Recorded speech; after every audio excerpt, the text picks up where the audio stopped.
just look up, I am proof. Breaking doors down, make some room. Mud is now speaking through me, and trust me, this is who you will respect if you choose or not. It is now, not soon. You are not the same as I. We do not have the same sight. We do not have the same eye. We don't just talk, we apply. From the waters in the sky, I spoke my name into life. I spoke my name to bring life, to bring life.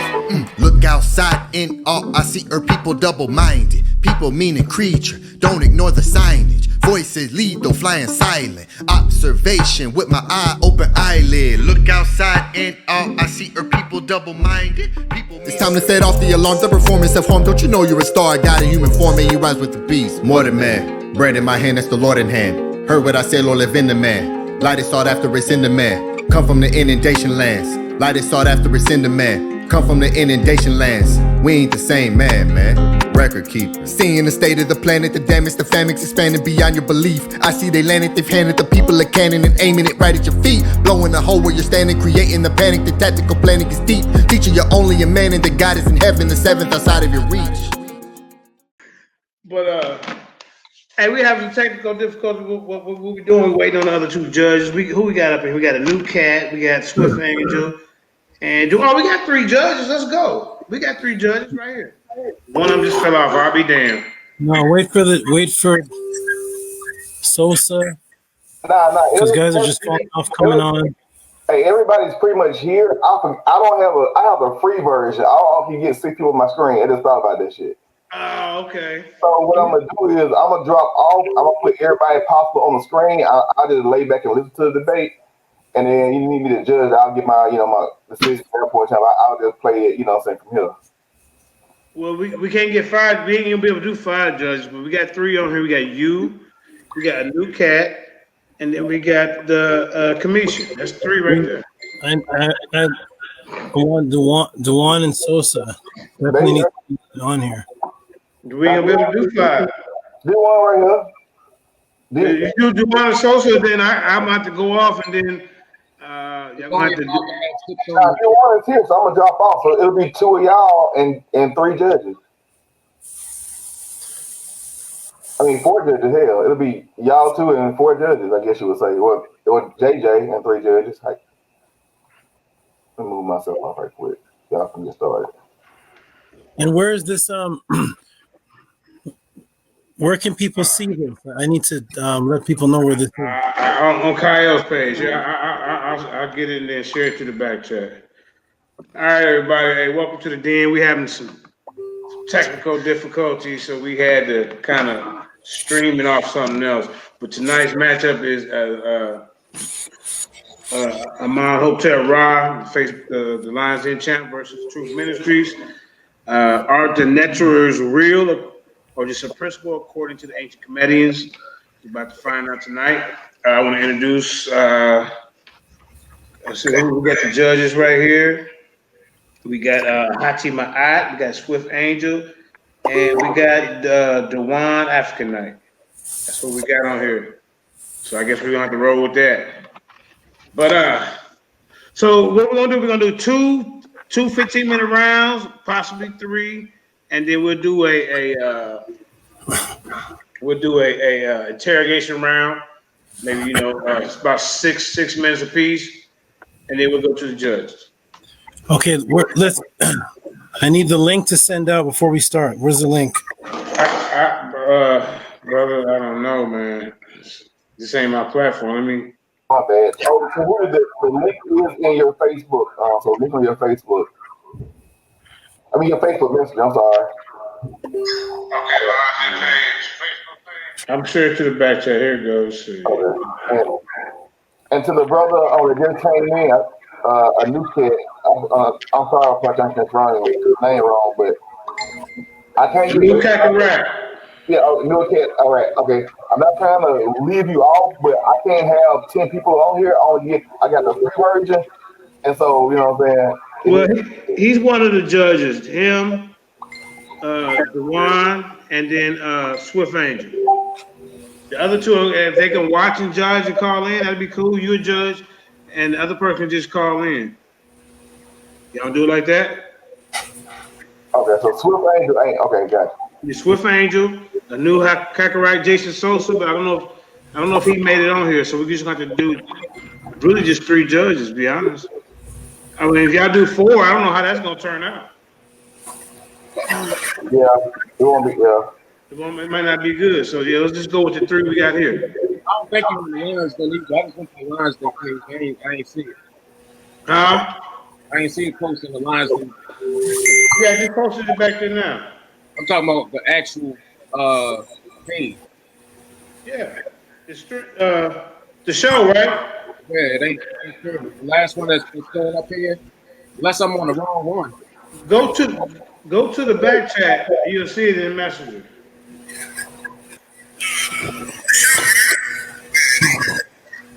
Yeah, I apologize, everybody. We having some technical problems. We trying to work around it.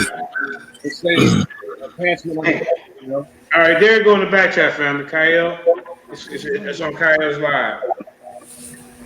All right. If you can't get it, we'll just reshare it after the debate. You know what I'm saying? Then everybody gets to see it. All right. Let's get this ball game going. So we got the judges on here right now. We got Kyle, we got Anu, and we got Dewan.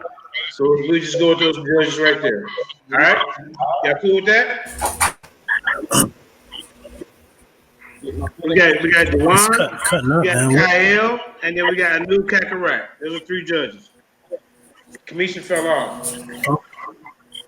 Okay. All right, let's go. 2. Sosa's gone. Yeah. All right. So he wants you to start off first, champ. So go ahead. Okay, I was actually going to ask him to start. You'd rather not start, Truth? Yeah, I want to see what you got to say, bro. You making the claim that these were real. We all agree that they were principles. You see what I'm saying? So I want to see where you're coming from. Yeah, but you're challenging that. I'd like to see where you're. We agree on what I'm challenging, though. What's that? We agree though that they're principles. Me and you both agree that they're principles. And you're challenging that that they're not physical. Yeah, so that's why I want you to show me that they are physical. Then we can talk about it. I don't even know where you're coming from. Both agree with my information. Oh, this connection is horrible. You can hear me clear, Truth? Yep. Okay, one second, everybody. Hold on.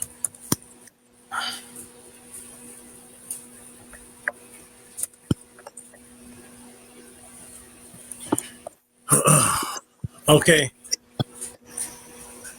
All right, let me know when you're ready. I'll start your time. Okay. Who can share my screen? Kyle will have to do that. Yeah, just hit the share screen button on the bottom of the screen. Then I'll put it on the screen for you. Okay. One second, everybody. I'm having some. 1 second, please. Hold on. Restart. Yeah, I'm about to I bought me a new Chromebook. I'm about to try to jump on that thing and get that stream going on there. I'm hoping it don't disconnect. Like I say, everybody, I apologize. My other page just got put in the Facebook jail, so it stopped me from going on the Lions Den page. So I'll be out. It's a 24-hour penalty for this one. Messing up, man. Now, it ain't me, it's her. She came and told me a couple hours ago, yeah, they put me in jail. I didn't think it was gonna mess up for me sharing the video. I didn't even think of that.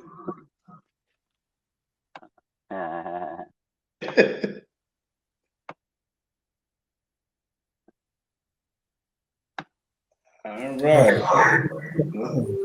You ready, chap? Yeah, sure. Yeah. All right, your time starts now. Go ahead. Okay, is the screen? Let me go to share screen, please. Okay, let me know if the screen is sharing.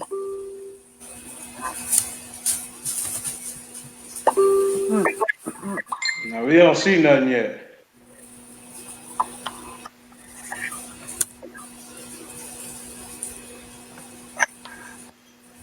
Kyle, are you there? Oh, there we go. All right, let's get it going. All right. Okay. All right, peace, everybody. Amenhotep Ra here, Lions Den champion. We are discussing the topic. This debate here is: are the Neters physical beings? My side is they are physical beings described according to the Kemetians themselves. As far as if their names are principles, I acknowledge that the words of the meanings of their names are also principles. The brother's stance is that they are not physical beings. First, I want to get into the origin of the word neter before we even start. Okay. To find out if it even started as a principle. Everybody can see my screen? Yeah. Okay. All right. We're going to go into the oldest found weaponry found along the Nile. This is in the Fayum area, and this goes back circa 7,000, 4,500 BC to the Neolithic era. This is the hollow base projectile point, and this was the original arrowhead, which became an axe, if everybody can see that. Okay, this was used for hunting and weaponry. Okay, now we're going to go into an older time period, if everybody can see this screen clearly. Jeremiah, can you see this? Yeah. Okay, this is the Acheulean hand axe from Kemet, and it's found on the Hilltop Plateau, 1,400 feet above sea level, 9 miles northwest of the city of what they call Nakata of Kemet. This goes back to the Paleolithic time period, and this is in the Petrie Museum. The Paleolithic time period is also called the Stone Age and is a period of human prehistory distinguished by the original development of stone tools, which cover 99% of the time period of human technology. This era goes back to 3.3 million years ago to the Pleistocene era, which is 11,650 years ago, which, if anybody knows, that starts around the time of the Younger Dryas time period of the cataclysm that took place. This is the oldest weapon found, and this is an axe. This is a hand axe found along the Nile Valley, which was a symbol of a weapon. Okay. Here, we can see the development of this axe. I'm going to blow this up a little bit here. Okay. Everybody can see this. Okay, now we're actually in the Petrie Museum. And what you can see is these axes that are traced back to 495,000 years ago, which is found along the Nile Valley. These are hand axes. These eventually developed into these axes that you see above, if everybody can see this. Okay, this became the wooden shaft and became the Egyptian axe. This symbol here is going to be very important because the symbol of a weapon is the symbol that actually became the symbol of the neter that people are saying are just principles. And I'm going to show the origin of this. The word neter is actually a weapon, a violent weapon that was used by warriors. Okay, here is the Acheulean hand axes again. Circa 250,000 years to 90,000 years ago. Okay, these are found in the Petrie Museum, and this is the hand axe that ended up developing from that. Okay, now we're going to go into the Luxor Museum. I'm going to blow this up, and you're going to see the ceremonial. This became the ceremonial axe of Akhmos. Okay, when he was fighting what people call the Hyksos.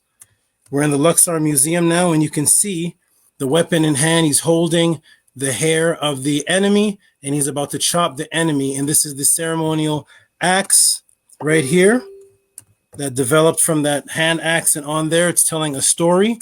And if we look closely right here, we will see on the axe the scene of this fight of him defending Kemet. Okay, this is the ceremonial hand axe right here. This goes back to 1549 BC. And this is the symbol that you're going to see that eventually became the word neter. Okay, giving you the history of this so we can understand what is the word neter to begin with before we get into our New Age definition of it. Now we're going to go into the Ahotep. Okay, Ahotep, which means the moon is satisfied, and this was the jewelry weapons found in Ahotep's. This is in the Cairo Museum, and I'm going to blow this up. And if you blow this up and look closely, right over here, you will see again the hand axe. And if you look closely, there's a story of Akmos on there. This is a weapon of violence and protection. This is a symbol of warriors. Okay, now we're going to go into the oldest tomb of spiritual writing, and this is the tomb of Unas. Jeremiah and everybody, can you see this video playing right now? Yeah, we see it. Yeah. Okay. We're in the oldest tomb. This is the tomb of Unas. This is the oldest spiritual writing found on Earth. And we're going to look and see some Neter symbols. And we'll freeze it right there. You can see the Neter symbols. It's going to go up to the ceiling with the stars. This was closed off for 28 years. And this video was made upon its opening. This is what we'll call the Saqqara pyramid. And this is where the pyramid texts actually come from.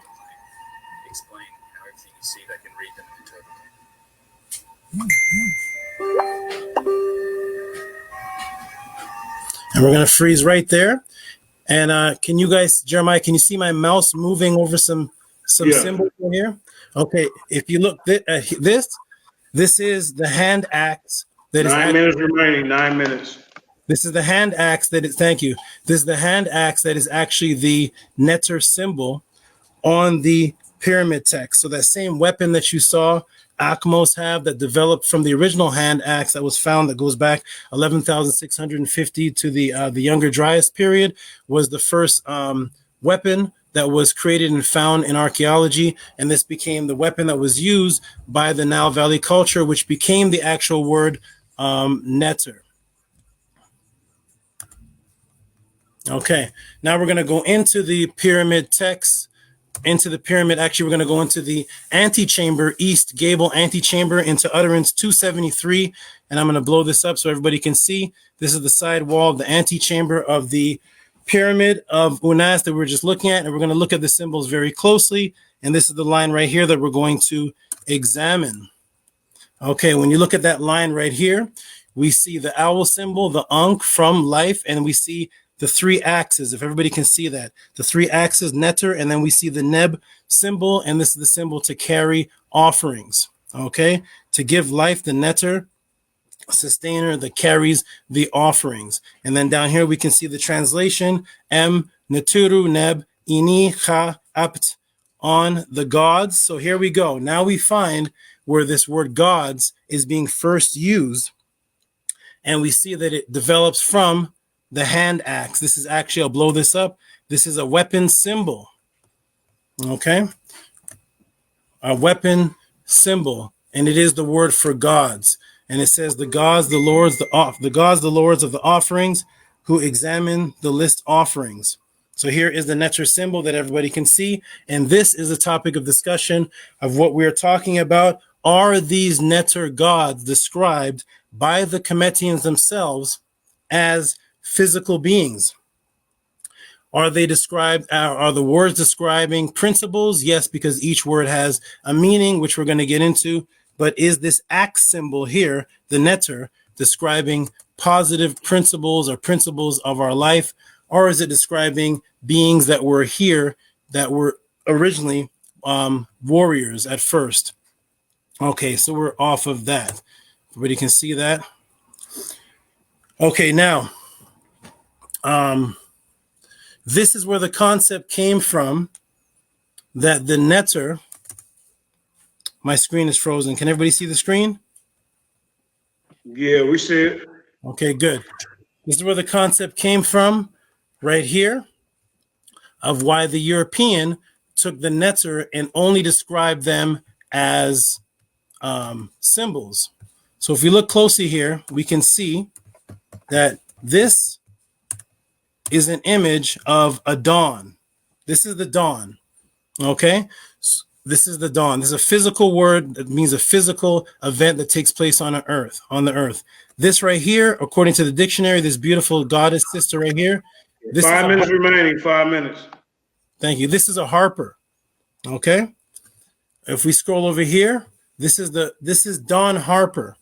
She's the American track and field athlete who specializes in the 100-meter hurdle. So this is Dawn Harper. Again, this is the Dawn. This is a harper. Okay. These are describing things in the English language. This is describing a harper or a harpist. And this is a physical being called Dawn Harper. When somebody reads the stories of the Neter and they see that these are words that have meaning, some of the people take their meanings and only take the principle of their meanings, excluding the fact that there are actual beings that have these names because these words have meaning. So there is a harper, there is Dawn, and there is Dawn Harper right here. Okay, this goes through all the cultures, all our ancient cultures. This is a sitting bull. Okay, so this is a sitting bull, which became a symbol of Sathanka Ayataki, which became sitting bull. So if you were reading an ancient story and you just read the word sitting bull and you didn't understand the context, you would think it's talking just about a sitting bull when there's actually a physical person that walked the earth who is called sitting bull. This happens all throughout cultures. We're going to take that same principle and bring it into Kemet and the NETERU and how the confusion started of the NETERU just being principles or symbols. If everybody can see my screen, you will see in the Egyptian hieroglyphic dictionary, we'll see the word aset or eset right here. And we see that this word here, if you look closely, you will see the throne here. Okay. And it will say throne, place, abode, tomb, room, chamber. So this is an actual seat. This word right here, aset, is an actual seat. Now we're going to go into the throne of Tutankhamun. This is an actual seat. This is a throne. This in Kemet is called an aset. It's a throne, and it symbolizes rulership of whoever sits on the throne is the ruler. That is a principle of rulership, but it is also an actual throne that exists because this word aset is a throne. Now we're going to go over here to this aset. Now we're here with the exact same letters, AST. We go back over here, AST. My mouse is frozen. Sorry, guys. AST. But now this has these symbols with it. We see an egg, which represents a pregnant woman. I'm going to blow this up here. But now this aset is the wife of Osiris, mother of Horus. Do you see the woman here? And you see the egg right here? And you see the throne. Okay, we'll blow it up right here. And sometimes there's a serpent, a cobra, which also represents the woman in Kemet. This is the symbol blown up, the throne, the feminine symbol, the T, and then the egg. And here is the axe. You see that? Now we have an axe. You see that? That is a neter. Over here, we have the same word aset, and you see there's no axe, there's no woman, there's no egg in these words right here, because that is the throne word, and this is the same word, but this one is talking about a god who is the wife of Osiris, mother of Horus. We look down here, we see the feminine symbol, the chair, and the woman here. 1 minute remaining. Thank you. This is a woman. This is not a chair that you sit on. This is where the confusion started, and we're going to continue in round 2. But this is where the confusion started of why the NETERU were only associated with the meanings of their words, which were principles, as opposed to the fact that these were also gods who had names that were also the same word. And we'll continue in round 2 and go into the Torin Papyrus Kings list. Okay. All right. I like the way you broke that down, family. Get some understanding for those who don't really know about the Kemetic science. All right, this is round 1. That was the champ Aman Hotep Rob, you know what I'm saying, coming out with his demonstration. And now we got True Ministries. See what I'm saying? he about to refute what this brother just said. So just let me know. I apologize to the audience. You know what I'm saying? We usually have this on the Lions Den page, but if y'all out there, go to Kyle's page and we can share it. Watch the chat anyway, yo. I'm here just for the information. Feel me? Right. So let me know when you're ready, and then we can get going. Ready now. Let's go. All right, go ahead, family. You got 15 minutes. All right. So first, that was real nice. I did actually learn a couple things in that presentation. I'm not mad at the brother for putting that information out there, but I do want to point out a couple things. He tried to show an axe and an arrowhead that he said came around about 3.3 million years ago. I just wanted to point out that there were no Homo sapiens on the planet Earth 3.3 million years ago. Homo sapiens came into existence about 3,500 years ago. I mean, 35,000 years ago. I mean, 350,000 years. Let me be accurate. 350,000 years ago, Homo sapiens came into existence. There were no Homo sapiens before then. Anybody that we can debate that too. Trust me, I'm very good on the science stuff. I'm great with the science. I'm even better than that with this comedic stuff that I'm about to beat you up on. Now, you also showed some stuff about Osset and Osiris that comes if you looked at the script that he actually showed, it actually had the name of Darius. If you know that Darius was a pharaoh in the 27th dynasty, you see what I'm saying? That's not even original to the first dynasty. So that's not proving that they were worshiping those gods back then or that it was original. You see what I'm saying? That's from the 27th dynasty. All right, so let's get into my slides. Let me share my screen. Extension. Okay, I'm gonna stop your time until you get your screen up. Yeah, because this thing just said add extension. I don't know what add extension is.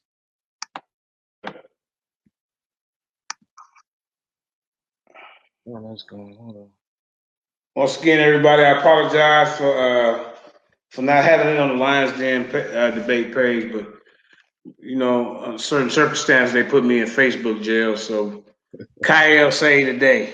I appreciate you, Kyle. Hey, I came through with a cape on my back. Matter of fact, Yeah, you did. hit me with like the no man, I'm sorry. All right, what I like to do, can y'all see my screen? Kyle, go ahead and get the screen up. Yeah, there you go. Yep. All right, let's go with this. First thing I like to do always is share my sources. All right, so if anybody wants to know where I got the information that I'm about to share from, here we go. You can always screenshot it, rewind the video, pause the video. But there goes my sources right there before I can. Truth it's blank, brother. Sure. Let me try it again. Let me try that. Yeah. Sure. Okay, there you go. Yep. Oh, I stopped. Sure. Yeah, I'll stop your time if you get it together. Can you see it now? Think Kyle. Yeah. What? Nah, it's just blank. I know. I can't make it big. Oh, there you go. I can't make the screen big. But I'm just gonna have to do it like this. I ain't worried about it. Let me see if I can. Can you read it? Oh yeah, I can definitely read it.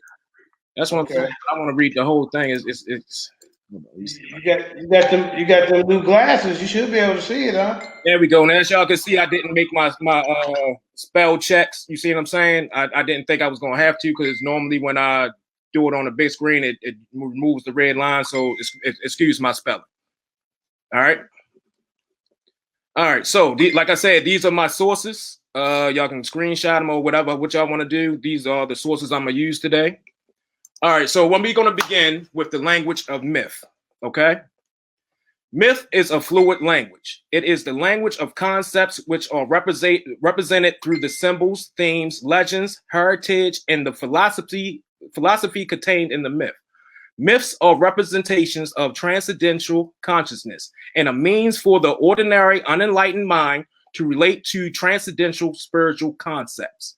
Myths use celestial beings, spirits, gods and goddesses, and other beings such as animals, journeys, struggles, etc., to metamorphically relate the wisdom and way for those who wish to tread the path of life that leads to the discovery of true meaning of life. All right. The gods and goddesses of Kemet may be thought of as an element of myth, and the mythology of the Kemetic myths is the specialized discipline engaged by philosophers, priests, and priestesses, and mystics.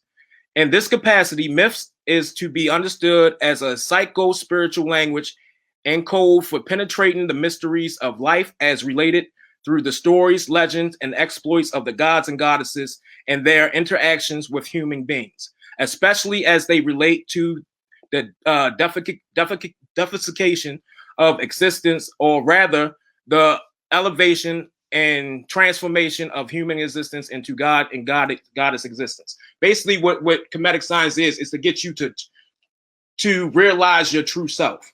It's made to get you to understand that you are God. You see what I'm saying? Everything in existence is the Neter. You see what I'm saying? So we're going to get into that, though. Mystical teaching holds that the essence of creation and therefore of each individual human being is transcendental. It transcends the ordinary bounds of mental perception and understanding. However, all human experience occurs in and through the mind. Therefore, the heart of all human experience, be thy painful or pleasurable, is rooted in the mind. The purpose of myth is to bridge the gap between the limited human mind and its conscience. Worldly level, that which transcends all physicality, as well as the mind and senses. Thus, religious myths must be understood in the light of their psychological and mystical implications. All right. A myth should never be understood literally. Even though some of its origins may involve actual events, persons, or actions, otherwise one will I read that wrong. A myth should never be understood literally, even though some of their origins may involve actual events, persons, or actions. Otherwise, one will miss the transcendental message being related through the metaphor. This would be like going to a theater to see a fictional movie and reading a fantasy novel and believing it to be real. Like going to read Harry Potter or something. You see what I'm saying? And now you believe in Voldemort. Voldemort is a real person. You're scared to say his name or something. You see what I'm saying? That's what the brother Tehuti is doing, believing that these things are actually real instead of understanding that all this. 10 minutes remaining. 10 minutes. Oh, gotcha. I ain't gonna need that.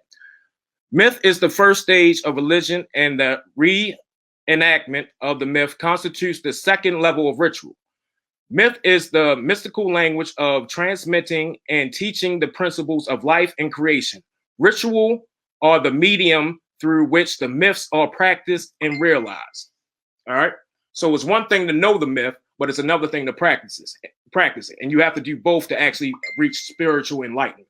This is what the Kemetics used to teach. All right. The name of their theology was Shitaut Neta.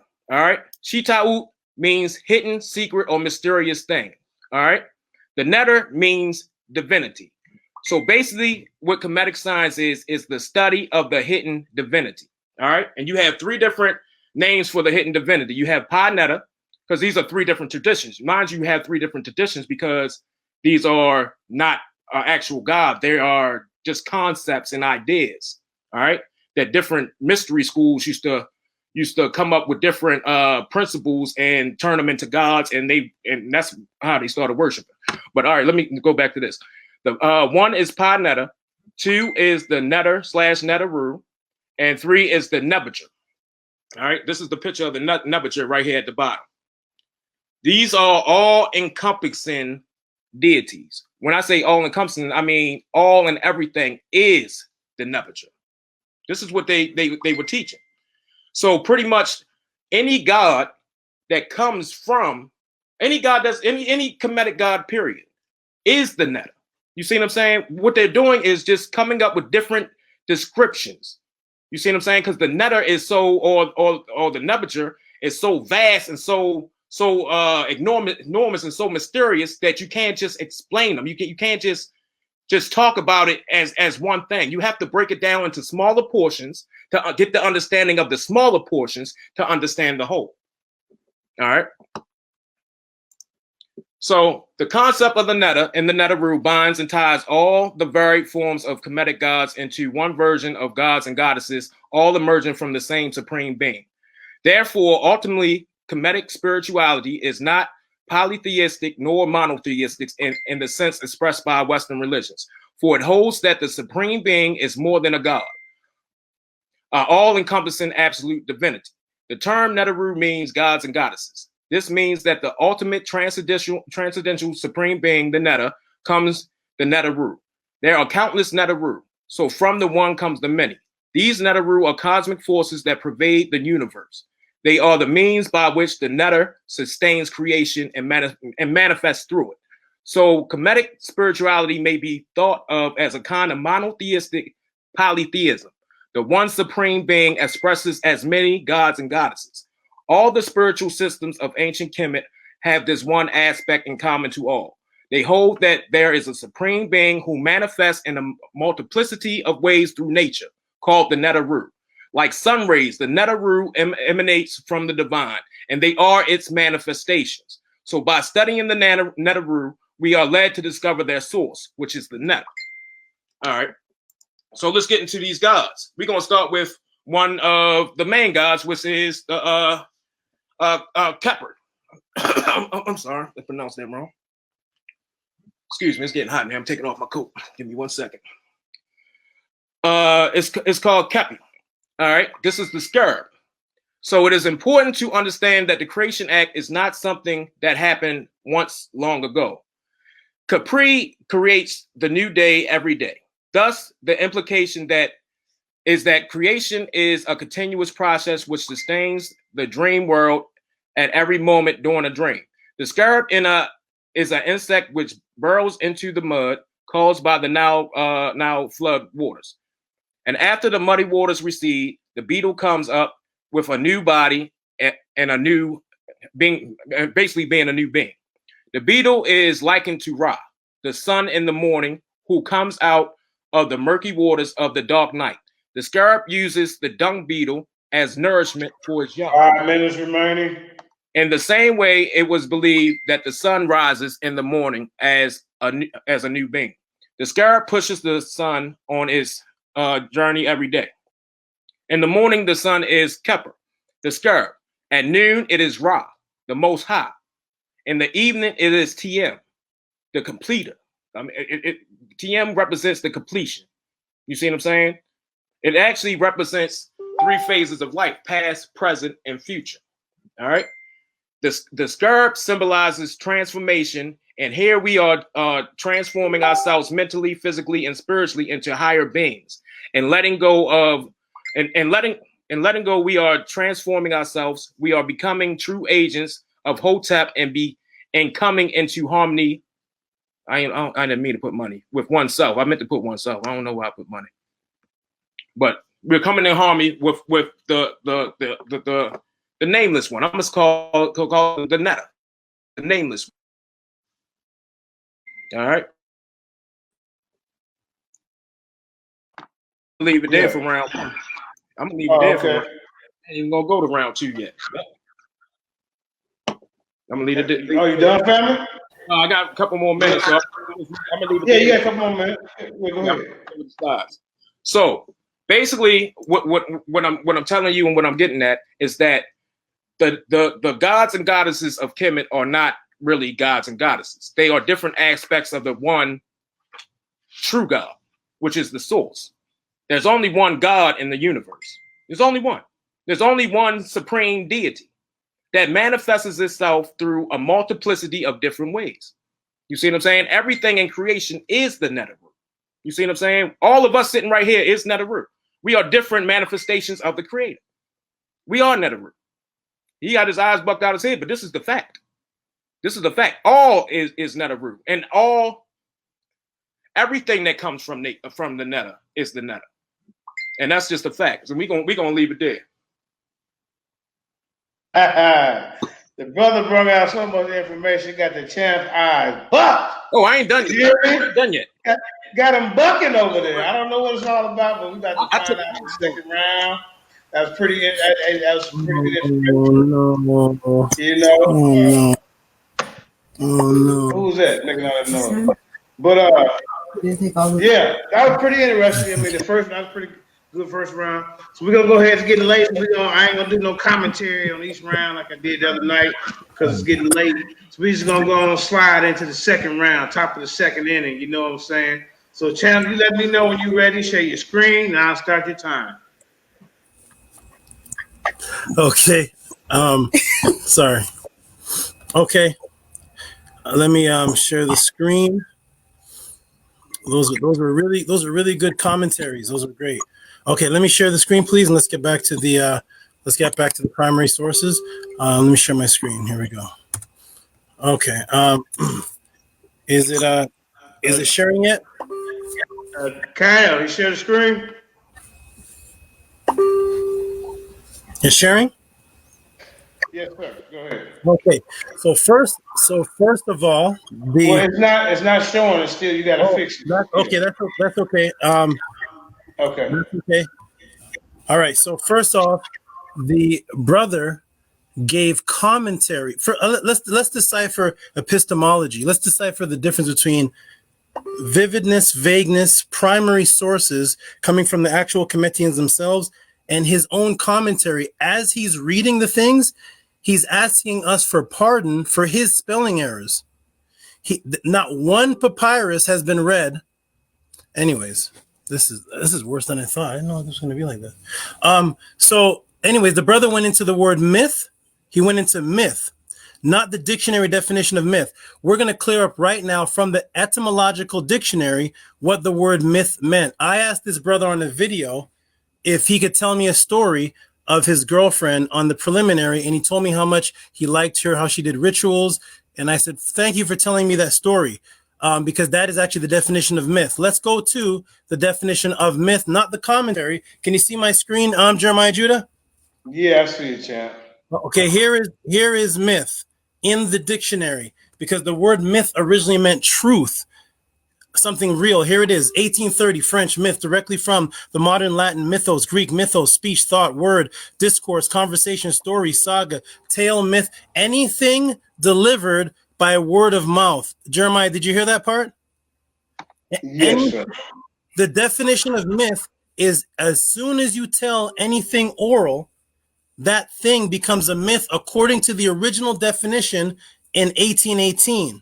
Now, we go down below and it says stories about divine beings. This is what the Greeks originally got from the Cometians, stories about divine beings, generally arranged in a coherent system. They are revered as true and sacred, endorsed by rulers and priests, closely linked to religion. Okay, now we're going to go down to where the word myth changed. 1840. General sense of untrue story, imaginary or fictitious, objective individual is from 1840. Jeremiah, do you see that? I don't know if my screen is clear. Yeah, it's clear. So the concept of a myth originally, when the word was created, not by my definition, because I never invented the word myth, but when it was when it was in 1830, and when it came from the Latin mythos, the definition in the etymological dictionary was anything delivered. It was a story, anything that was orally told. Then the concept changed in 1840 to untrue, imaginary, rumor. The definition of myth that the brother is using is the changed version. That's the 1840 version.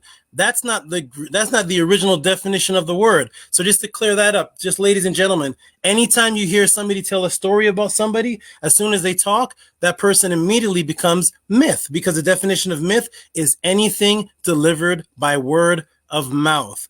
A story.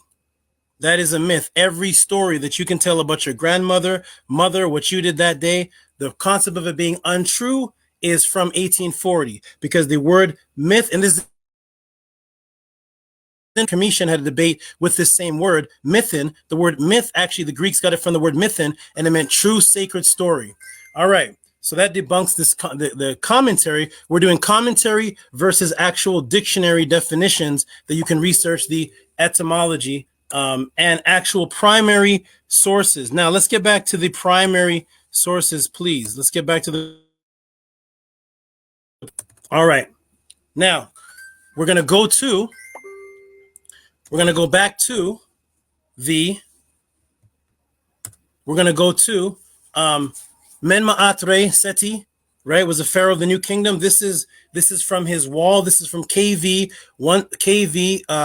17. That's Valley of the King 17. Tomb of Seti, side chamber relief. This is the story of the holy cow.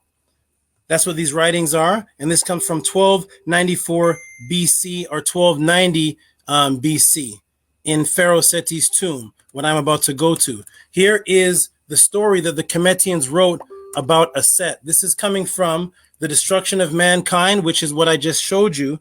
This is the translation of that. Now, first, we're going to look closely at the Son of Ra, God greater than he who made him, mightier than those who were created with him, sit on the throne. Does everybody see that? So here is the word throne, and here you see the word aset again. Aset ik. Ik, arka, is thy throne. This is the symbol that I showed you. So over here, the word is throne. So the god Ra sits on a throne. But now when we go to the story of Ra and Isis, what did the Cometians say? Here it is. The story of Ra and Isis. Not known, right? Enrek, Pefi Enrek, Pefi Neter. Not known, the god, not known is that of the god, the gods. See the word Neteru with the 3 axes and the man right there? Here's the gods. Now here's where it mentions Aset. Astu, Aset, M, Set. This translates to as Isis was in the form of a woman who was skilled in words. Jeremiah, could you see that? Can everybody see that? Yeah. Is Isis described here as some kind of principle? Or are the Cometians saying that this Isis, this Aset, this is not the chair. This is the one that's in the form of the woman. There's one that's in the form of a chair that's over here, thy throne. But over here, the Cometians clearly say that this is in the form of a woman, and this woman was skilled in words. This woman was skilled in words. This is what the Cometians say. We are not here to debate what we think the Neteru are. That's our opinion. I don't debate opinions. I only debate what, if I'm talking about the Native Americans, if I'm talking about the Cherokee, and I'm talking about what they believed in, I'm going to go to Cherokee sources and read what they believed in, not my 2020 interpretation on Crenshaw version of what they actually said themselves. Here it is. Skilled in words, her heart rebelled at millions of men. She rather chose the millions of gods. She was esteemed in the millions of spirits. So we have gods, right? We have men. It says her heart rebelled the millions of men. So her heart is rebelling the men, but rather she chose the Neteru. So who's the principal here? Is she the principal or the Neteru the principal? Because right here, she is a neter, and she is choosing other neter. And then she's esteemed in the spirits. The word ku right there is spirits. Okay, now let's get on to what this brother here that's talking, the Truth Ministry brother, he may mean well, because this is how brothers like Ron Nefer-Amun and the Neter and all these books start to circulate based on opinion, because they don't know the actual facts coming from the papyrus themselves. That's why when you open the Neter book by Ron Nefer-Amun, there's no papyrus in it. Now, we're going to go to over here. Where is it? Is this it over here? No, over here. Here it is. This is my conversation. Can you see the screen, Jeremiah? Yeah.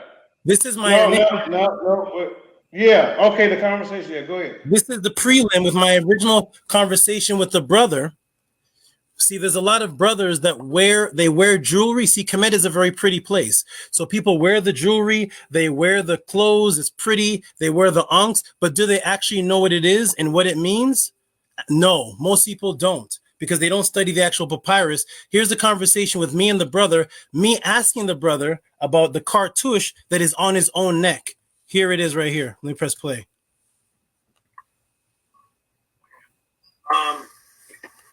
And shalom to Shaka. In Kemet that you believe in, or that can we agree that do you acknowledge the word cartouche, or do you have another? I acknowledge it as Shen, but the Greek word is cartouche. But you know what I'm talking about when I say Shen or cartouche? No, bro. No. It looks like a circle with it looks like an ankh sideways, and the names of kings are inside of it. It's called a cartouche. You talking about the king's list? Damn. No. Sometimes people wear them as necklaces and they put their name in it. It's called the cartouche, and it holds kings' names inside. You know this? You have one? There you go. You're wearing it. There you go. Yeah. There you go. What do you call that? Because you weren't familiar with it under cartouche or Shen. What do you call that? It's just it's I call it hieroglyph. I got it made when I was over there in Egypt. Right. I see the hieroglyph, but the thing that the hieroglyph is inside of, what is that? Yeah. Yeah, you got it right. It's probably the cartouche, like you said. Okay. Are you familiar with not the jewelry that we wear today, but the original purpose for the cartouche? What went inside of there? No, go ahead and educate. Okay. King's names. Like King Tut to Ankamun, it would have been his name inside of there. So whenever you're a king, your name goes inside of it. But if you're not familiar with it, then it's always cool.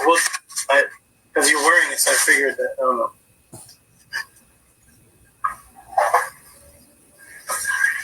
Yeah, he's trying to.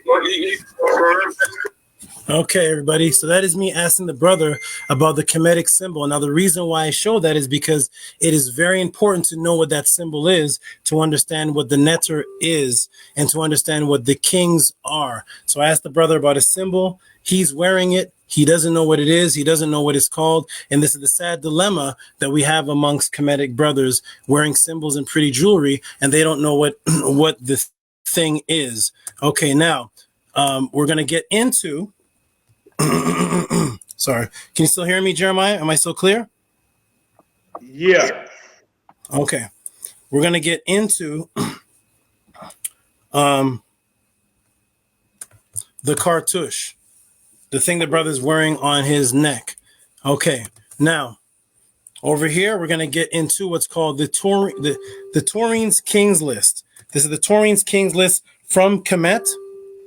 And this has, remember the first video I showed? It had, it was the Saqqara pyramid of Unas.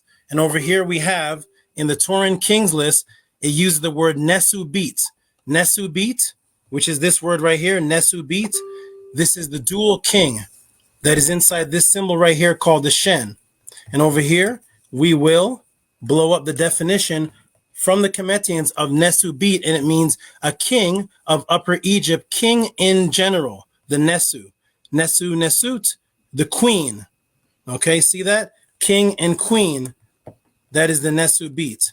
Kings of the north and the south. So wherever you see that word, that is talking about the physical king that rules at a certain time period.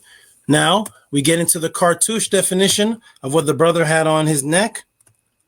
Okay, the Egyptian cartouche is an oval line at the end, right angles to oval, indicating the text enclosed the royal name. You see that? The royal name. This is where, as in Pharaoh Sneferu of the 4th dynasty and other cartouches. In Demotic script, it's reduced to a cartouche, a pair of brackets, and a vertical line. So sometimes you see it like this at the bottom here, and sometimes it is broken. But the cartouche is where the royal name of a king goes inside of. And as we look right here in the Torin papyrus, we have Unas, and I have it here circled in red. Unas, because that is the king of the Saqqara pyramid who is placed in that tomb, and thus the king's name goes in there. The name of the cartouche is called Shen, and it signifies a ruler. 2 minutes remaining, 2 minutes. 2 minutes? Okay, wow. Okay. Luxor Temple cartouche of Ramesses. So we are going to establish that anything found inside of this cartouche is the name of a physical king. Okay? Now, over here in the Torin Kings list, in column 1.5, what do we find? We find Osar. Osar's name right there. Dual King Osiris. Nesubit Wusar. Osiris. Osar, he is one of the names in the Torin's Kings list. Okay? That is one of the names. Now, who do we got? We go down to column 1.16, and here we have the dual king Set. Let me blow this up. This is from primary source Torin Kings list, what I can show you right from the Torin Museum. Set, the divinity Set. And here is the Set symbol. And this king is Set. And he is called the Nesubit. The Nesubit Set. Now, if this brother, when this brother comes on, he has to show us where Nesubit in Kemet is referring to just a principle. Now we have here, we have Tehuti, or Thoth, right in here. The Nesubit Thoth. There is his name inside of the cartouche, which the cartouche is only for kings to rule at a particular period of time. And here we are in the Torin Kings list, and it says right in the beginning, column 1, an introduction detailing the concept, perhaps purpose of the king's list, introducing the date, perhaps the name of the scribe, followed by 9 gods. And time. Okay, and we'll get into the Torin's Kings list thoroughly next round. All right. Right. All right, fellas, come on. Go ahead and remove your screen, family. Oh, sorry, no problem. Yes. Yeah. Let's get some time. Can you guys? Are you guys still seeing my screen? I'm good with the head movements. You don't know yet, but I'm about to show you. Because first off, he brought up the word mythos, right? That he knows is Are you ready? Oh yeah, I'm going in now. Okay, come on in there. Let's get it. Myth comes from the word mythos, as the brother described. Mythos goes all the way back to the days of the Greeks. Now, what mythos actually means, where they get the word myth from, is a pattern of beliefs expressing, often symbolically, the characteristics of a person, place, or thing. It's a myth. That's the definition of myths that they used back then in the time that they were writing this stuff. Not the definition that we have now in 2020, bro. The 2020 definition of myth does not apply to the definition of myth that came around all those years ago, thousands of years ago. I want you to understand that. That's one thing. Now, hold on. What was the other thing? What was the other thing? I'm about to share my screen again. Pass me the. Oh, sorry. Let me mute my mic. Mute your mic, family. Well, to meet my. All right. I want y'all to see this place, right? It's called Abydos. You trying to share your screen? Yeah, am I sharing it? I'm gonna stop your time until Kyle get your screen up. My screen is. All right, go ahead, family. All right, y'all can see? Yes, sir. All right, this is a place in Egypt called Abydos. This is one of the oldest cities in Egypt, located 256 miles south of Cairo in Upper Egypt. Abydos, called Abduju by the ancient Egyptians, is one of the most important and complex archaeological sites in Egypt. Activity at Abydos spans nearly 4,000 years of Egyptian history, from the burial of kings from the first dynasty to an important religious site of later Egyptian life, the Code of Osiris, which continued well into the Roman period. Now, you got to understand, this is where the Osiris code began. Mind you, I said code. All right. We're going to take you to Osiris's original name. Before he was called Asar or Osiris. He was let me pronounce it right. Keneti Amuntu, all right, which meant foremost of the Westerners, which meant God of the dead. Because the Westerners are, if you understand, in Egypt, right, you had the Nile River.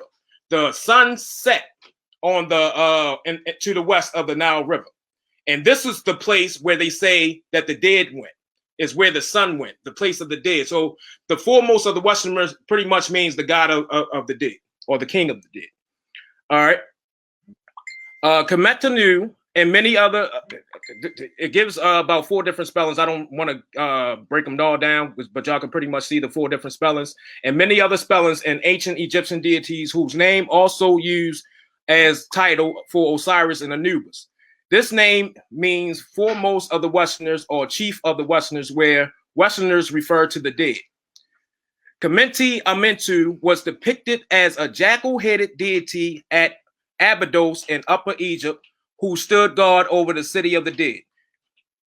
Kementi Amentu is attested early at Abydos, perhaps even earlier than the unification of Egypt at the start of the early dynastic period.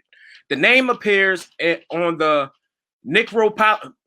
necropolis cylinder seals for the first dynasty pharaohs, Den and Ka, naming each of their predecessors with the title Horus Kementi Amentu, starting with Horus Kementi Amentu Narmer.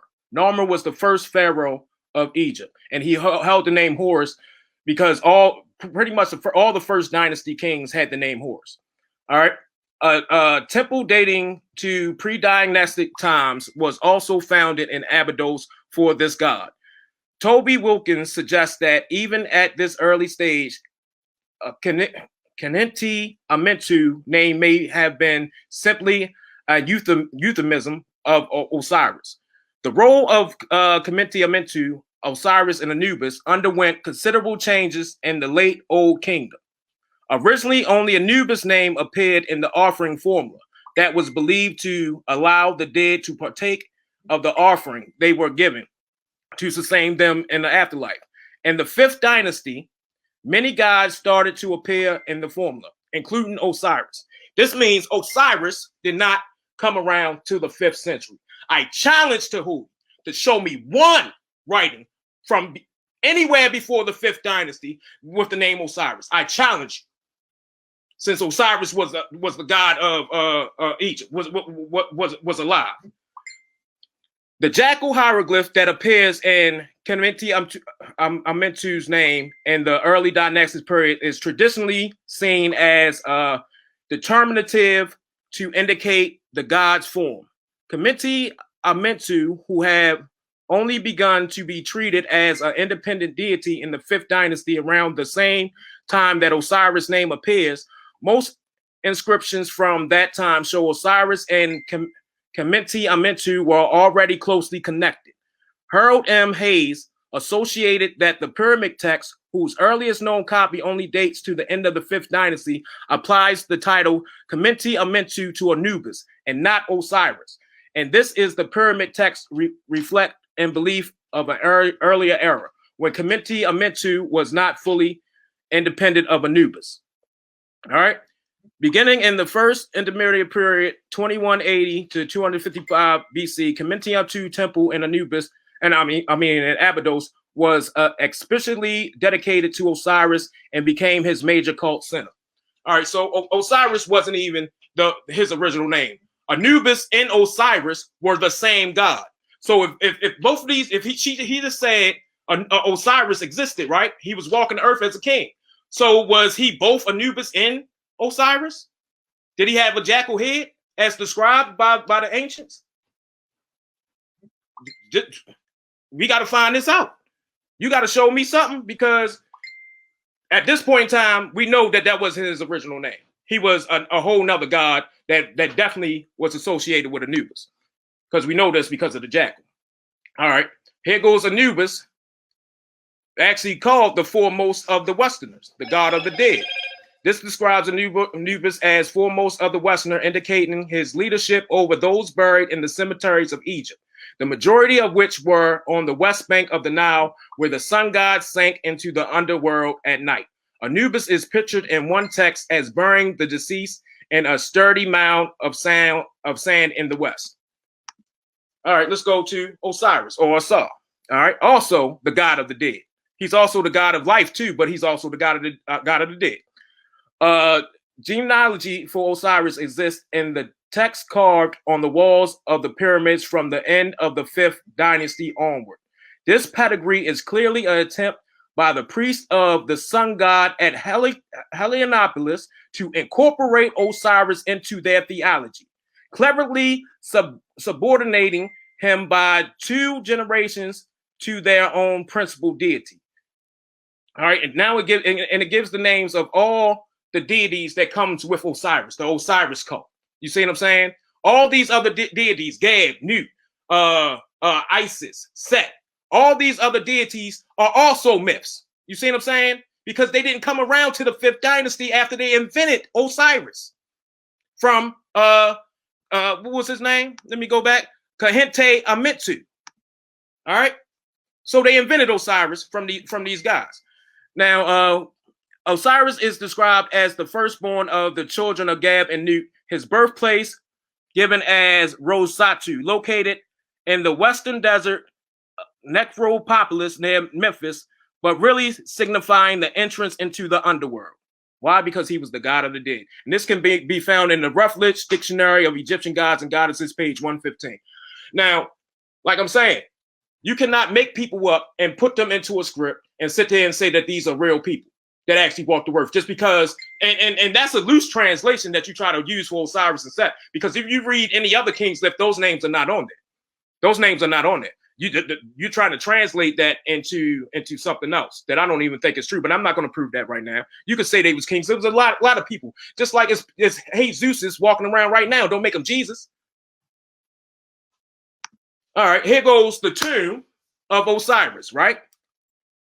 The tomb of Osiris was also, matter of fact, it's 2 tombs of Osiris.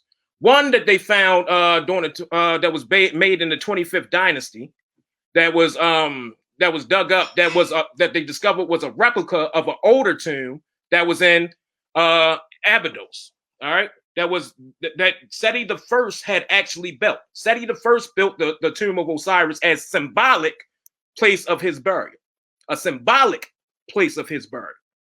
Okay. Now let's get into this. This is the name of the 2nd dynasty's kings. As you can see the hawk on top of the falcon. This was, and you can see it over here. This is, I believe, is it Norma? It's one of them, and he's conquering the. 5 minutes remaining. 5 minutes. The Hyksos right here. All right, whatever pharaoh this was, I forget what name it is. I don't know how I forgot that quick, but I'm kind of trying to hurry up through this. But as you can see here, he also has his name over here in the corner. All right, with the falcon and the name. And over here is 3 more kings. The succession of the first 3 kings of the 2nd dynasty is found on the back of the right shoulder of the statue of Hetep D5th. I can't pronounce these Kemetic words. That's why I don't memorize because they so long. And Hotep Skin Ekwi, Nibri, and Nineger. Okay, these are the 3 gods. This is with the hawk on top of it. The falcon on top. It means Haru. All right. These are their Horus names. This is what they called it. Their Horus names or their Haru names. All right. So can he show me a Haru name of Osiris that most of the early kings had? They all had Haru names. I want to see Osiris Haru name since he was real, right? Since he was a king. All right, and we're gonna leave it there for round 2. All right. Round 2's over. Did y'all want to do one more round? Or y'all want to go to your interrogation round? I'm ready for the question. Champ, you there? Yeah, I definitely need to. I didn't get a chance even to finish. Okay, well, all right. Go ahead and go to your last round then. All right, let me know. Share your screen, and then we'll start the time. Okay, 1 second, brother. Okay.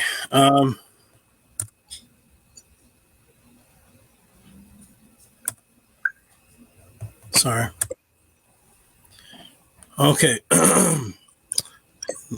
Let me share my screen. Share screen. Okay. Can you guys see the screen? Not yet. Now we can. Okay. Just to address a couple of things, I don't want to get sidetracked from the topic.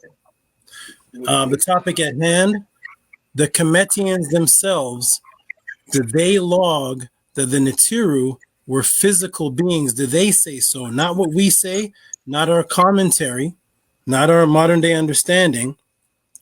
Does the culture itself say that? Now, the brother said, show me Osiris before Abydos. I don't know what relevance that is, but the pyramid text is the oldest known spiritual writing on the planet. So can you guys hear me clear? Yeah. Okay, good. Everybody see my screen? We're going to go to the south wall, utterance 213. O Unas, you have not gone dead. You have not gone alive. Sit on the throne of Osiris. Do you see Osiris there? In the writings, it would be Osar. I can go to the actual pyramid text and show you. But do you see Osiris's name here? From the very beginning of the oldest writings of spirituality in Kemet, Osiris's or Osar's name is right there in the same pyramid text that I showed you in the video. When the name appeared is not relevant because we don't have any older spiritual writings. We don't have any. So we're going back to the oldest spiritual writings of Kemet, and the word Osiris is there.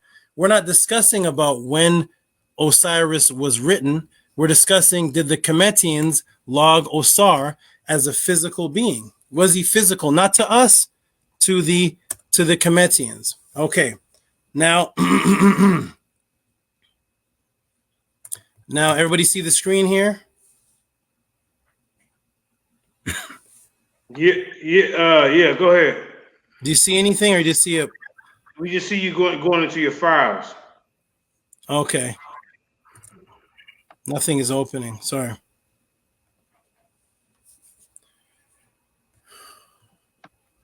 Okay, I'll stop your time. Okay. Do you see it? Okay. Can you guys see this? All right, go. Yeah, we see it. Go ahead. The Torin Royal Canon. Yeah, go ahead. This is at the Egyptian Museum. This is the King's List according to the Kemetians. There's also the Palermo stone. There's also the walls of Abydos, Abtu. There's many of them, but this is one of them. This is what they wrote: a list of their physical kings, not a list of principles, but a list of their physical kings. Okay. All right. Now,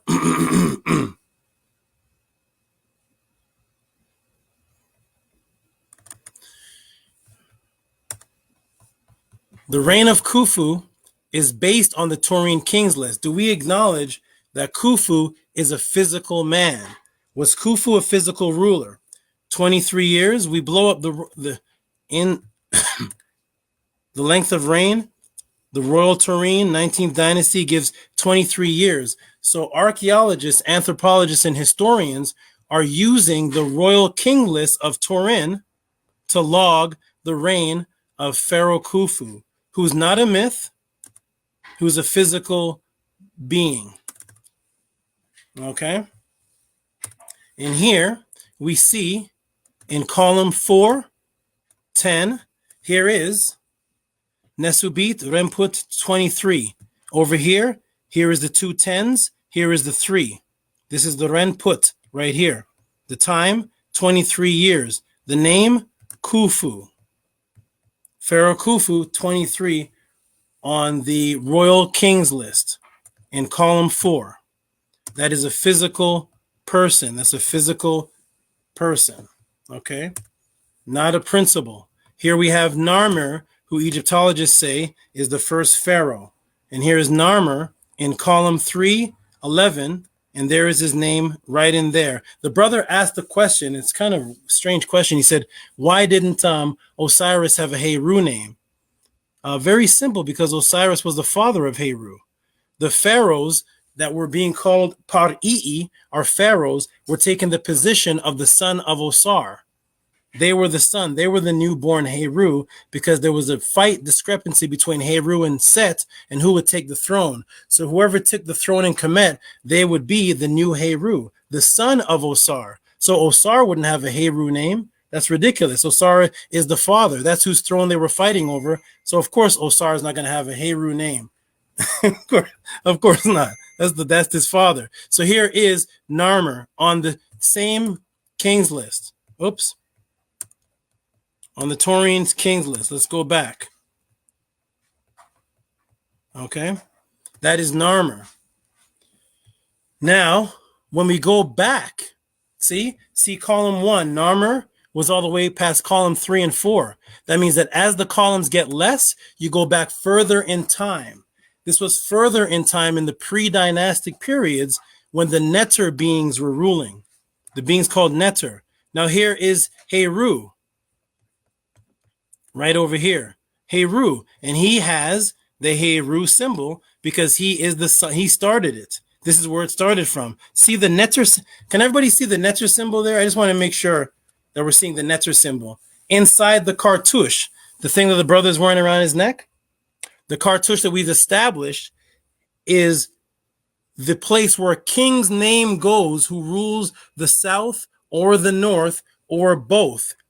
He is called a Nesubit. Nesubits are not principles. Nesubits are physical kings. And here we have Heru's name. And the brother said, well, which Heru is it talking about? We don't know. If you got a guy named Jesus, the Kemetians made it very clear which Heru it's talking about because it shows the Neter symbols. See the axes? So when it's a regular man, there's not the Neter symbols. When it's the deity that's ruling, that is the god Heru. That is the Neter Heru. I think the case is closed that the Kemetians teach that the NETERU were physical rulers. Yes, they did. There's nothing here about a principle. This is before Narmer, and here is the god symbol, the Neter symbol. Okay? The brother said, I don't know, that's a rough translation. We see the Osar symbol right here. And where the Neter symbol would be, it's scratched off, which means it's damaged. Well, you can see the damage right here. But you see the Nesubit, and you see the throne of Osar. And that is saying Osiris. Right over here. Osiris. You see? So we have Heru ruling, and we have Osar ruling. These are Neters. And of course, we have Set. Set takes the rule, but then Set gets kicked off the rulership in the contentions of Heru and Set. So here we have Set ruling, and there is the Set symbol, and even he has the Heru symbol because Heru, he admitted in the contentions that Heru was supposed to be the throne heir. So even Set, in his wickedness, gets the Heru symbol. Okay, so we have the cartouche, and I'll show you the real image of a cartouche. And we have the cartouche right here of Thutmose III. Me and Anukat actually spoke about this when he first came in the Lion's Den.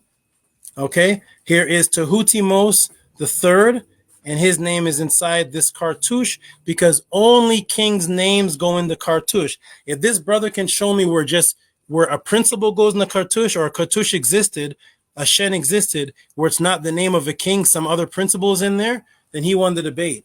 Until this day, in Kemetic history, only rulers and kings' names go in the cartouche. And I just showed on the Torin papyrus where kings' names go in the cartouche, and Set's name is in one, Osar's name is in the other, Heru's name is in the other, and it showed the Neter symbol.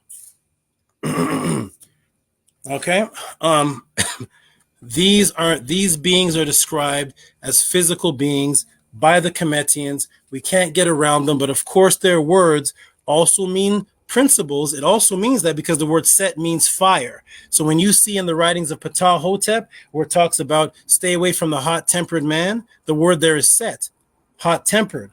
A person that is angry is associated with a hot-headed or fire. Yes, that is a principle. Heat is a principle.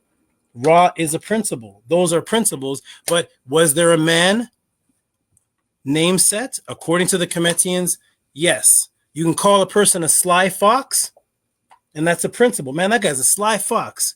He gets all the girls. He has a slick talk. But yeah, there's a man called Red Fox, Elizabeth, right? So we have a man called Red Fox. That's the man, but there's also the color red, and there's also a fox, but there's also a man called Red Fox. There's a tiger that exists, and there is the Woods, but there is a man called Tiger Woods. R.I.P. Rest in peace to Kobe. He was called Black Mamba. Was he actually a Black Mamba? No. The Black Mamba was symbolic of whatever he represented, and whoever named him the Black Mamba. This has taken place, Sitting Bull. That's why people think that the Neter weren't real, because they were named after animals. But yet in the story of the Neter, they're described as definitely real. Now we'll go into this just to close up. 5 minutes remaining. 5 minutes. This is Papyrus.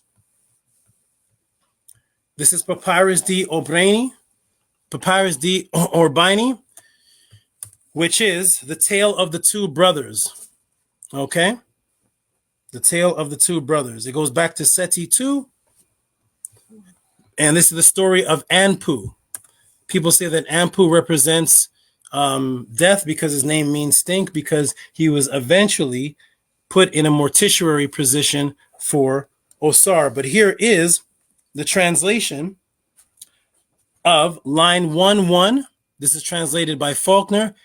Okay, once upon a time there were two brothers. So the story goes, having the same mother and the same father. Anubis. I hope everybody can see my screen. Here's Anubis, the name of the elder, and Beta, the name of the younger. Now, as for Anubis, he possessed a house, had a wife. His younger brother was associated with him after the manner of a son, so that he was his eldest brother, who made clothes for him, while the younger brother followed behind his cattle. Okay? Since it was he who had to plow it, he who reaped him, he who did for him the chores of the field, indeed the younger brother was a perfect man. Can everybody see this? Anubis's younger brother, that people are calling the god Anbu, his younger brother was called a perfect man. There was none like him in the entire earth, for God's virility was in him. God's virility, the word there for God again that I showed is neter. So the neter's strength is inside of Anubis's brother, who's a perfect man, separating him as a man, but he has the power of the neter, because the word neter is the weapon axe. It represents the power that protected Kemet. When people try to attack Kemet, one of the greatest weapons, when you see Ramesses using the weapons against the Hittites and the Kodesh, he has the axe in his hand. When you see them fighting, they have the axe. That is the virility, the power. But Anubis's brother is called a perfect man. Okay, now here inside the same story of the tale of the two brothers, it shows that his symbol is a panther, but he's yet still a man. Here we are right here.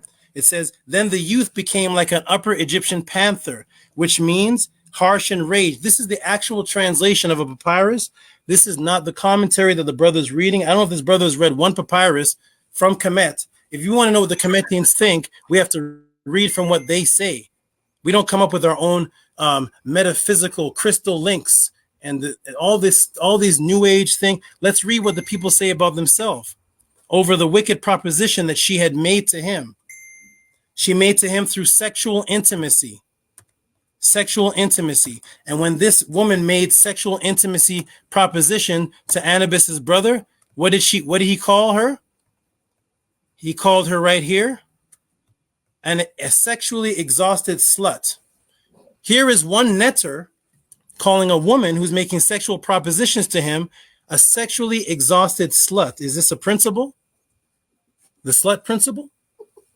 We have a brother who was a herder. We have Anubis. We have a woman approaching the neter, and her being called a slut because he doesn't want to deal with his brother's lady. His brother Anubis was dealing with this woman, and she tried to seduce the brother, and he said, "Stay away from me, you sexually exhausted slut." These are the stories of the neter that the Kemetians are writing. So let's go over the points before I close out. The word myth in the dictionary that I showed, he didn't show any etymology. The dictionary that I showed that had the dates of what the words meant according to the dates, the word just means oral story. We have the Torin Kings list, which has Unas in it, who's a physical man, Khufu, who's a physical man, and right beside it is, before it is Osiris. Inside the same cartouche is physical men ruling for a specific amount of time, and Heru ruling for a specific amount of time. Aset is called in the story of Ra and Aset.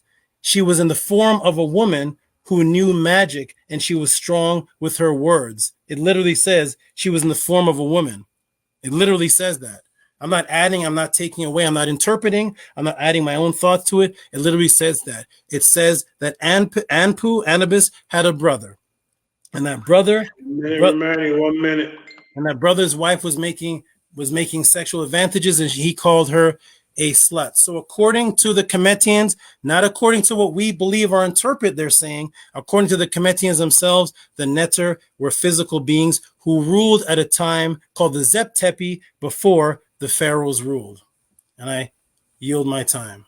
Peace. All right.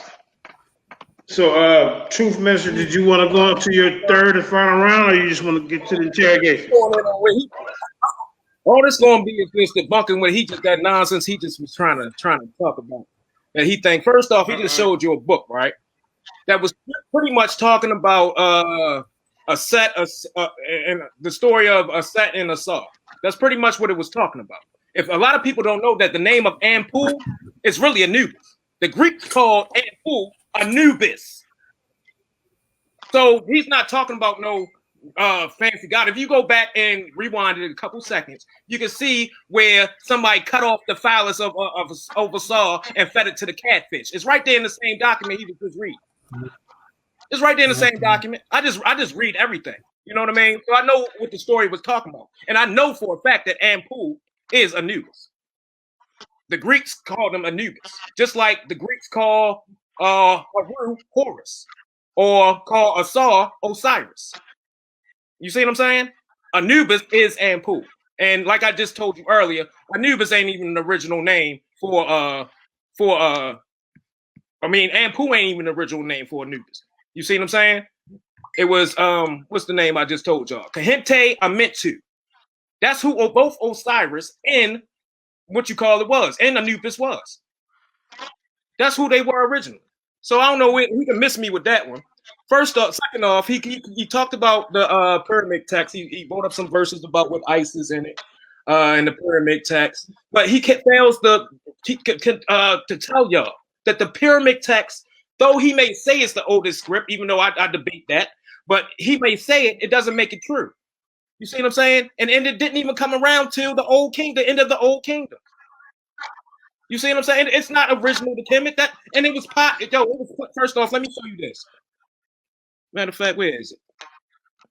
I don't even think I think I took that slide off. You lucky I took that slide off. But basically, there has been multiple pots. There's clay pots with the name of these gods on it. Clay pots, long before the pyramid text. Long before the pyramid text. If you look at the actual kings list, matter of fact, I do got that. You short on that one. Because I'm about to share this screen right now. Let me show you. Let me show you the kings list that was found in Abydos. All right, Kyle, get his screen up. Yep. Let me show you, because I had it right here on the thing. I just didn't say nothing about it. Thank you.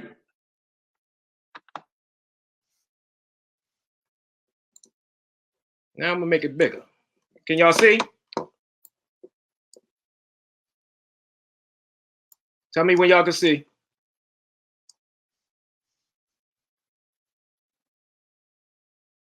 We can see it, bro. Go ahead. All right, this is the original king list that was found in. This is actually the second dynasty that I'm showing you right now. This comes from the second dynasty, but you can still see if you look at the first implement before they even start writing about all the kings. They let you know about the god Kahente Amente. Right here, this is his glyph. This is his glyph, and this is on the walls of Abydos that was written long before it was a pyramid text. Long it was before any of those writings he just showed you. These were gods. So when he said that's the oldest thing, no, it's been up. They got it, the shit written on everything. Pots, they got it written on different stellas. I don't know where you got that information from, but that was incorrect. Now let me keep on going. What else did you say? I think I got you on that. Oh, and I don't know why you brought up that video. That ain't even got nothing to do with the thing. What you're doing is trying to play word games. I don't think that's going to work today. I think the judges, I think they're going to see the information, and I think they definitely going to see that this is pretty much mythology, like I explained that it is. And you said that I'm gonna wait to the question round to do that. Can we go to the question round now? Because that's pretty much all I got to say about what he just said. He made a whole bunch of stuff up, like I didn't know who Anpu was.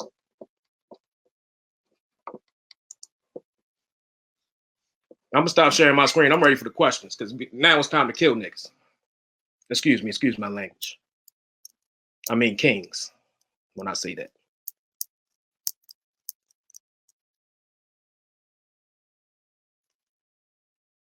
Hello? All right. Well, I guess we can just roll on into it then. I'm gonna ad lib.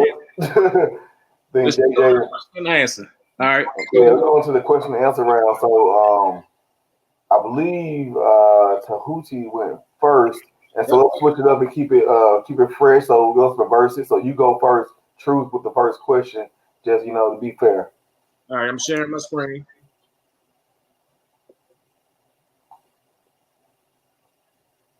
Let me know when y'all see it.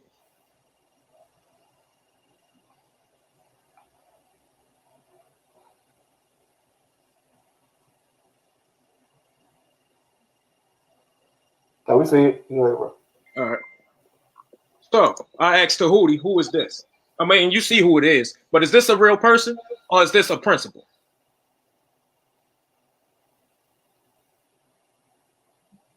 This question to answer, right? That was my question. Yeah. Hey, Tehuti, unmute your mic, bro.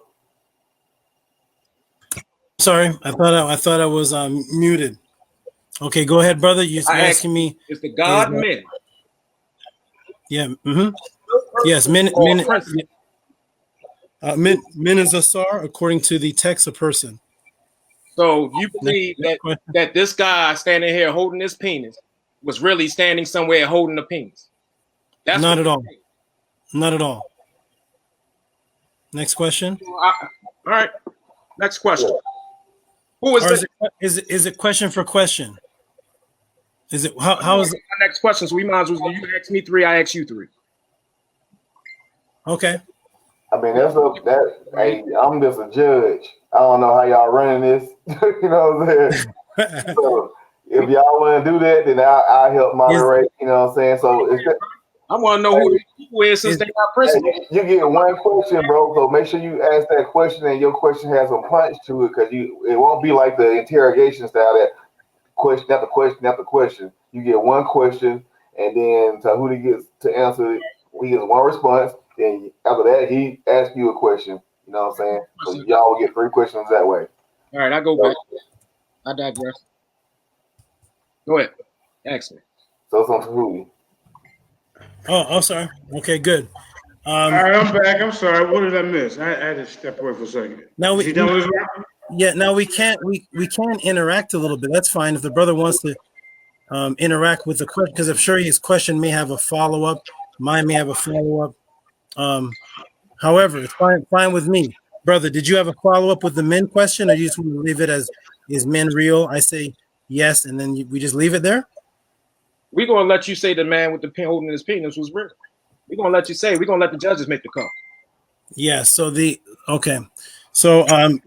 yes, the actual man, Osar, Min, was real.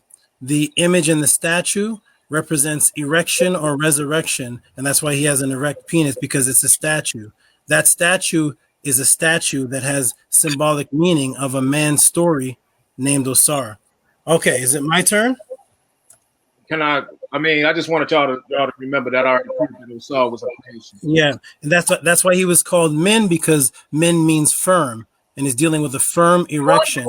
I understand. I just want. Okay, good. Yes, it's a symbol of a man. Yep. A real man. Can you show me Yeah, that? just like Abraham Lincoln sits on that huge seat.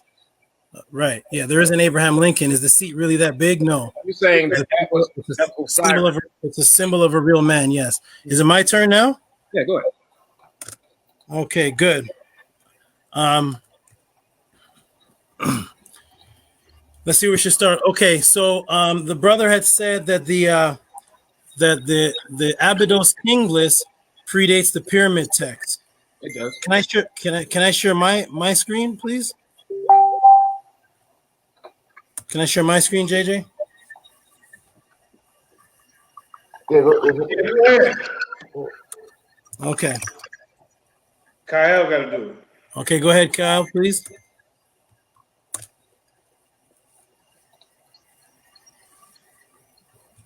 Okay, can you guys see my screen at all? yeah, we see it. Okay. So here is the Abydos Kings list. Going to Seti 1. We click on Seti 1. Seti 1 was 1294 BC. The pyramid texts go back to 2700 BC. So the brother's saying that the Abydos Kings list predates the pyramid text. He would have to show that. So it's just incorrect information. But what I want to actually know is the brother had made a statement that the Torin's Kings list is not an actual Kings list, and he's going to show the actual Kings list. And my question to the brother is, did the Cometians ever say out of their own mouth when they made the Torin's Kings list that was not an actual Kings list? Could we see a reference of where the Cometians did not believe that their Torin's Kings list that's in the Torin's museum is not an actual one? Do you have a reference for us for that, please? No, I never said that. I never said it wasn't a King's list. You said, let me show you an actual Kings list, not the Torin's Kings list. Because you twist the words around doesn't make that the statement I want to say. I could have meant a million things about that. Oh, I'm sorry. So what you're trying to do is try to trap me into your line of question, but I never said that. Is the Torin Kings list an actual Kings list? Yes or no? Yes. Is the Torin's Kings list an actual Kings list? Yes, it's an actual Kings list. Thank you. So that's a list of kings. Thank you. Okay. And Osiris is on it. Go ahead. Osiris isn't on it. The name Osiris is not on that list. The name Set, you have two kings named Set that was on that list. Neither one of them are the Set of the god Set. So, but you don't have Osiris actually written on the list. He might translate the name into Osiris. You see what I'm saying? He might try to do that, but the name Osiris is not actually written on the list. If I could share my screen, I will show you the actual list. And y'all tell me where you see the name Osiris.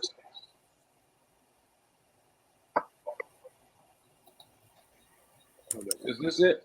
Same thing he just put. Here goes the first dynasty king. The first dynasty. Here goes all the kings of the first dynasty. Here goes their names next to it. Here goes the second dynasty kings. What dynasty exactly is he saying that these kings exist in? He said after which one? He said which one was it? Damn. I forgot which one he said that Osiris was in, but if you go through this list, he ain't in none of these dynasties. Osiris is not in none of these dynasties, bro. None of these dynasties. You might try to take one of these names and try to say, oh, it translates later into Osiris, but Osiris wasn't even around to the fifth dynasty anyway. So this is what we know. We know it ain't no Osiris here. We know it ain't no Osiris here. We know it ain't no Osiris in the third, fourth, or fifth dynasty because Osiris wasn't created. There you go. Is that who you saying? No, that's enough. No. To say it was a god. No, it's not. I showed Osiris before these dynasties. It was in the earlier comments. It's impossible to show Osiris before the fifth dynasty. If you show Osiris before the fifth dynasty, I will shut up. But you cannot show Osiris before the fifth dynasty because the word Osiris or Osar didn't even come to the end of the fifth dynasty. So how can you do it? Like did that? Like let's literally look it up. You can literally look it up. The word Asar, let's go back to the original name, Asar, A-S-R, was not even mentioned until the end of the fifth dynasty. Is this real? Is he really? Is Yes, I'm really saying. I have to go back to the King's List again and show Osiris' name before Narmer? Okay, let's okay. So if I show Norma. That's not the King's List then. The King's List goes back to, you see what I'm saying? The King's List goes back to Norma. So how can you show me from the King's List? Oh no. Osiris before Norma. And Norma is the first king on the King's List. So Oh no, he doesn't know. That you wouldn't be talking about the King's List then, right? Oh, he doesn't know. He actually doesn't know. He doesn't know any better. Okay, all right, you're good, brother. You're good. He doesn't know the King's List. Okay, all right. Let me pull this up and then I'm gonna ask my question. I'm asking you questions. All right, go ahead. Remove your. No. That was me answering his question. It's my question. No, I thought you asked me to show Osiris on the King's List. You asked me a question and I just answered your question. Now it's my turn to ask you a question. Oh, go ahead. I thought you wanted him to show something, but go ahead. Yeah, I thought he wanted me to show Osiris on the King's List. He'll shut up. I thought that Get this over with because you playing games. You can show it when he get done, family. Am I sharing again? Can y'all see my screen? We're gonna go back here. Who is this? And what is he doing? What is this real person doing? Real person? You know, like I know who this is. But is this really happening? Or is this symbolic? Or talking about a principle? Go ahead and put your screen up, family. My screen up. But it's stuck on the video. It's stuck on. You can't see You're not it? showing nothing. You see it now? Can you see it now? No. All right, I'm gonna stop sharing with private. Yeah.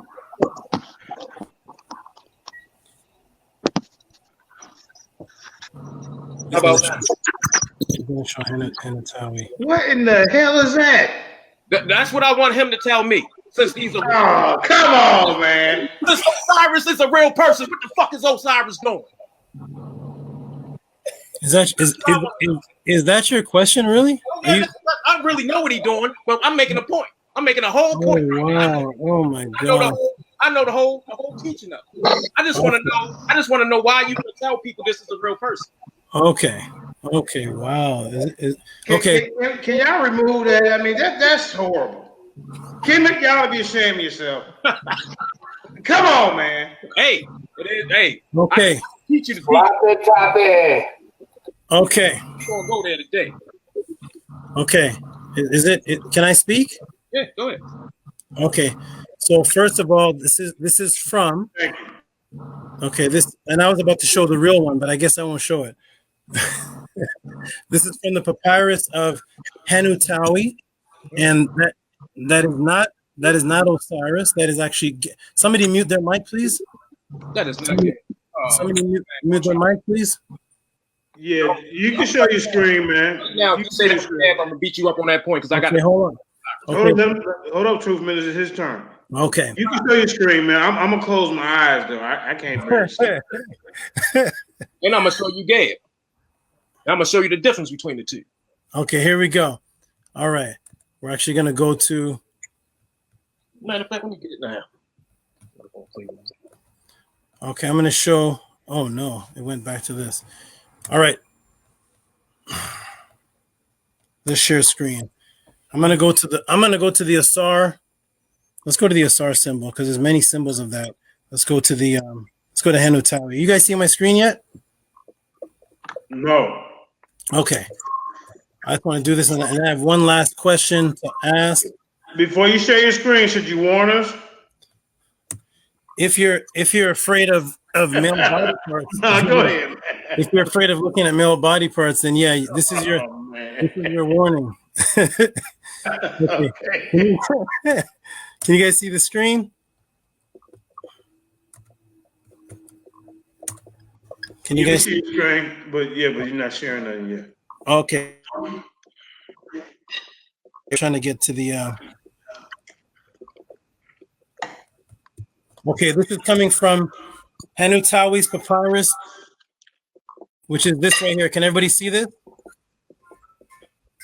Not yet. You just see. Okay, there you go. Oh man, come Okay, on, good. man. What's going on? Okay, now, what you're looking at. Remember, when this conversation started, I explained that there are symbols of beings, words that actually mean names, and then there's the actual being stories themselves. The word metut, neter, is the emission. The symbol in the way that you draw it is an erected penis. Why is it an erected penis? Because information that comes out of your mouth vibrates and creates things. Right. Just like the emission that comes out of your penis creates things. It's called a metut, and the actual symbol is a penis. This is where we get this the terminology. My word is my balls. All I got is my word and my balls. That's all I have. The word for balls or scrotum is testicles. Testicles developed the word testifying and testament, which meant to speak. It originally associated the worries of speaking with your testicles because both your private parts and your mouth create things through vibration. That's why the word ra is actually a mouth. And the Bible says in the beginning was the word and the word was God. And then you have your testicles that creates things. There was nothing abnormal about this. And that's why the word for medud is a penis. So you see a man or you see an image with a man's penis associated with his mouth because both of them are tools for creation. That is what the symbol represents. The man that it represents in Kemet is from a story of why it even means that symbol. Is it my turn to ask a question now? I have one last question to ask. Truth Ministries, are you ready, brother? Yeah, go ahead, shoot. Okay. What movie screen? I'm going to put something on the screen. Oh, okay, go ahead. Okay, Truth Ministries, so I have a question, and then I'm going to put something on the screen to see if we agree on this. What does the word ancestor mean to you? Like when you say ancestor, what does that mean? Everything is my ancestor. Everything that came before me is my ancestor, bro. Everything. A mosquito is your ancestor. Mm-hmm. I'm not going to say mosquito directly, but we do have common ancestors with a lot of different insects, fish. When you say you honor your ancestors, are you talking about maggots? Or people of the past? What you're leaving out, what you're not understanding about Kemetic science is all is God. I don't care if it's the definition of ancestor. The grass, the dirt, all of it is God. It's an all-encompassing being. Can everybody hear my question? What is the definition of the word ancestor? I'm not asking you what is God. What is the definition of the word ancestor? That's all I'm asking. That's not what you asked me. That's what you changed it. You asked me what's my understanding of an ancestor, and that's what I gave you. I said anything come before me is my ancestor. Which includes any living thing that has come before me is my ancestor. Okay, so I want everybody to know right now that in every African, as they call it, African culture, when we talk about giving praise to our ancestors, we include everybody from Malcolm X to Shango, Obatala. These are our ancestors. There is no culture that says that says a maggot is my ancestor. There's no culture. There's no culture that says certainly. Let's go to the definition. Let's go to the definition of ancestor. Here we go. Jeremiah, are you guys seeing my screen, please? Yeah, there you go. Okay, good. Here we go. It's still my turn, brother. Sorry. Here we go. Ancestor. From one a person is descended. Does everybody in this chat room agree that this is the definition? When you talk about your ancestors, you're talking about from one a person's descended. You're not talking about a maggot or a grasshopper. Ancestor. Forebear. Excuse me, brother. Forebear. He doesn't want me to read this. I know. Forebear. Predecessor. Okay. Predecessor. This is the definition of ancestor. And then the feminine is ancestress. So your ancestors is, as the brother said, and I'm going to agree with him. What did you say, brother? Any living being that comes before you? Is that what you said? I'll give you that. That's what you said? Yeah. Any living being that comes before you. And non-living, if you want to be that serious, because all is no, he's changing it now. Step up dancing. He's changing it now. He said everything is God. That's what I originally said, so I didn't change anything. So doo-doo is your ancestor, brother? A piece of doo-doo by a cow from the Paleolithic era is your ancestor? You can describe it any way you want, but anywhere that Anyways, you yeah, okay. So his first definition was any living creature, and the dictionary agrees that it's a person descendant. We are now going to go to the Kemetic papyri of the destruction of mankind, and we're going to read from there. This is what the Kemetians wrote, and they said NETERU TEPAU, NETERU TEPAU, which translates to "and ye ancestor gods." Good night, man. Good night. I'm done. You said Go ahead and judge. Go ahead. All right. The ancestor gods. The ancestor gods. Hold up. Minister, you got any last question? Then we got to get to the judge. Let's get to the judges. Let's stop sharing. I get my third question. There it is. The ancestors. 3 questions. Don't run there. Oh, you want me to beat up again? Don't worry, I got you. Don't worry. What we doing? We gonna go ahead then. Y'all see my screen? No. Okay. I thought it was over. Nah, it was 3 questions. We asked about 5 questions each, at least. I didn't. That was All right. Let him get one more question, champ, and then we got to end this. Getting late. This is painful. Hey, please let me hide my eyes. Oh no, what we got here? Oh my God, my kids here. This is the last comedic date I would have in a long time. I wanted to do this first before we go there. Let me find it. Hold on, let me find it. Here we go. Let's go talk about this. Like I told him, he tried to say it was dead. Is that 2 guys? This guy is Asar, assuming the role of Kapara and TM, the beginning and the end. This is the message that comes with the script. I was alone, for the gods and goddesses were not yet born, and I had admitted to myself neither Shu nor Tapnu. I brought into my own mouth Haku, and I forthwith came into being under the form of all things which were created under the form of Keteru. Now, yeah, he explained it, right? He explained what the spiritual meaning of this passage is, but you got to also understand that this image was created for a purpose. This is not a real person. This image was created to teach you something. Yes. That's what I'm trying to get to a point. Now, hold on. Now, let me go back. Let me go back so I can ask my question. Yes, this was, yes. Gab actually, my question is, did Gab have sex with his sister, as the story says, since these are real people? Yes. Is that the end of your question? So the earth had sex with the sky. Because you're not even reading from, are you reading? You have a picture up. All right. Okay, that's it. I can't take Okay, is that it? Can we go to the judge? I'm done. All right. Woo. And remember, Jeremiah, that I said there are symbolic images and then there's stories of real people. Yes. I'm not the judge, but man, you Kemetic guys, y'all a little freaky at the dark. I can just tell you like that. That's all I'm gonna leave it at that, man. I learned something. Ancestor gods.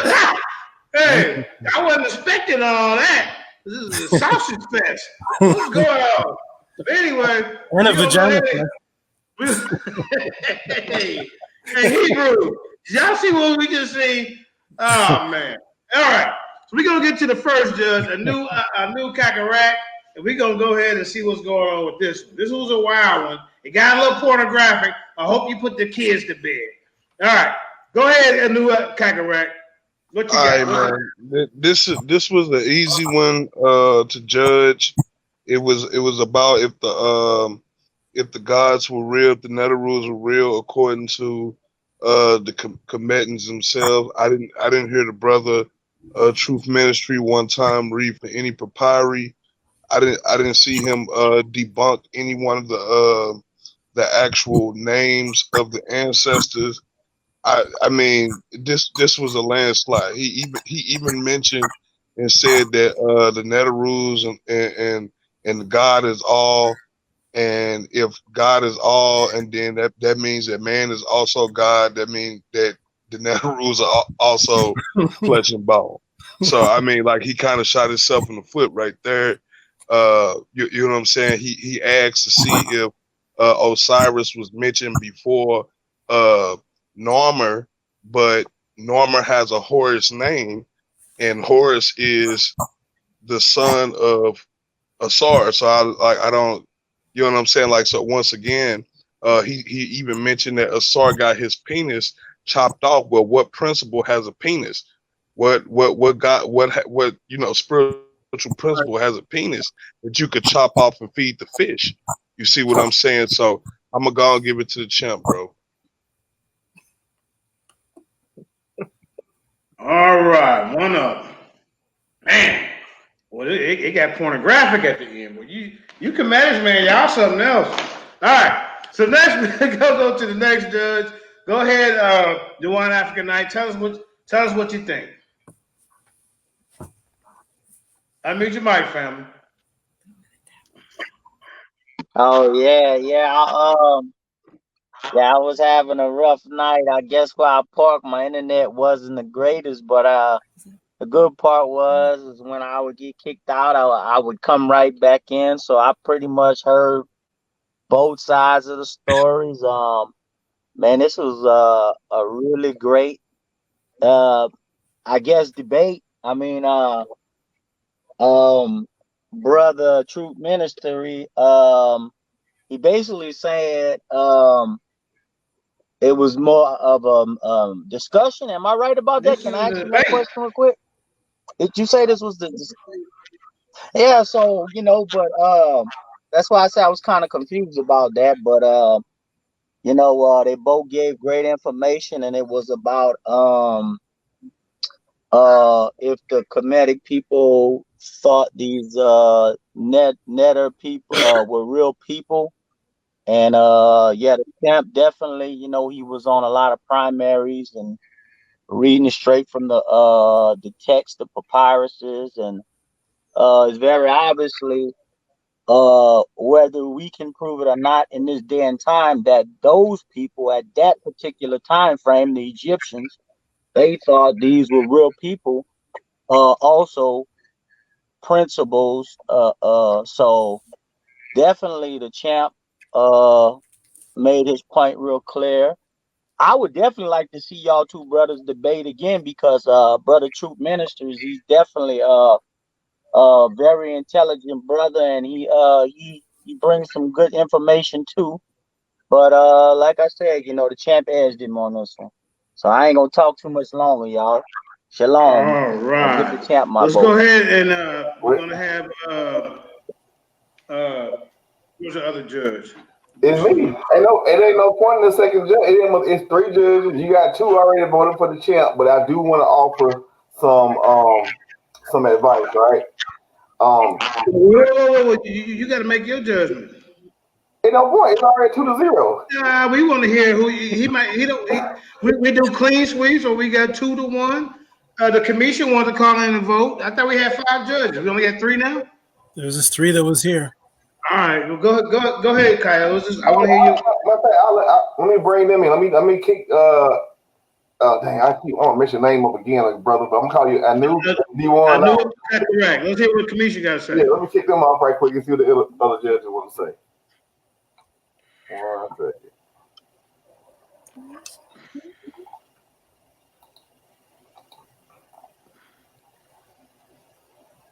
Well, you commissions, I mean, you can manage, man. Y'all get wild at the dark.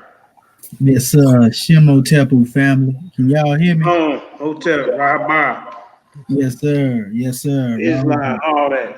Yes, sir. And basically, man, I was listening to the measure, right? And I'm one that was listening to it, being knowledgeable. And actually, Tehuti could have really went a little deeper on the physical aspect from the beginning. As I listened to the brother, he read a portion from the utterance. Matter of fact, I even had it there. If he'd have went further down, it was talking about Autumn being different physical manifestations, right? But on another measure, what I see is Tehuti did do a good job of showing he has a balance of showing the divine manifestation along with the physical manifestation. What we have to realize when we deal with ancient Kemet and we talk about the ancient Neteru, right? The NETERU was spiritual principles, but they had to express themselves on the manifest in order for us to comprehend them. And so what I seen from that aspect, from the onset, he kind of was getting at our brother. And I'm gonna tell you why he got Truth Ministries. From what I heard, I understand the position Truth Ministry come from. But the problem is that our brother was more focused on the metaphysical and the esoteric expression, being I can tell he read esoteric, which a lot of that was correct on the esoteric side. But he doesn't look at those things as being a physical manifest. And my research comedically showed me there's an esoteric and a physical aspect of it. And I'm going to tell you also what you gave credence to Tehuti, brother, when you actually spoke of the different times, like the brother said about the chopping off of the penis. Then you said we are all NETERU. Now, when you said that, you really placed the NETERU in a physical form. You know, when you say that everything in creation was a NETERU and so forth and so on, and then when you say, well, everything is my ancestor that came before me, you know, that too places everything in physical manifest. You know, so even if you go into certain aspects where it speaks on my nose is Anubis, my teeth is Subdu, my arms are Happy Duamatil, my legs are Menti, Kebit. These are certain things I'm reading from the Comedian teaching. These are referring to the physical parts as NETERU. Different principles manifesting themselves. So this is where my judgment is coming from. The statement you made when you said that we descend from NETERU, then you mentioned the term ancestry. And also, if you talk about Heru, you can't talk about Heru without talking about his father. A lot of people don't know Alsar is more than just a physical being. Alsar is actually a station as well, meaning it is a position. Alsar was actually adopted into the Arabic and became, from Usir, it became Wazir. So when you hear them talking about Wazir, just like you hear everybody referred to, like you correctly said, Truth Ministry, you said Heru, you was correct on that aspect, but Alsar also had a throne lineage, you know, that relates to him. That referred to as the seat of Alsar. So I would give it to Tehuti based on showing the physicality and the metaphysical aspects. He showed the manifestation of the NETERU. You showed the metaphysicals, but you didn't connect it with the manifest. And I know that was because you were arguing against that.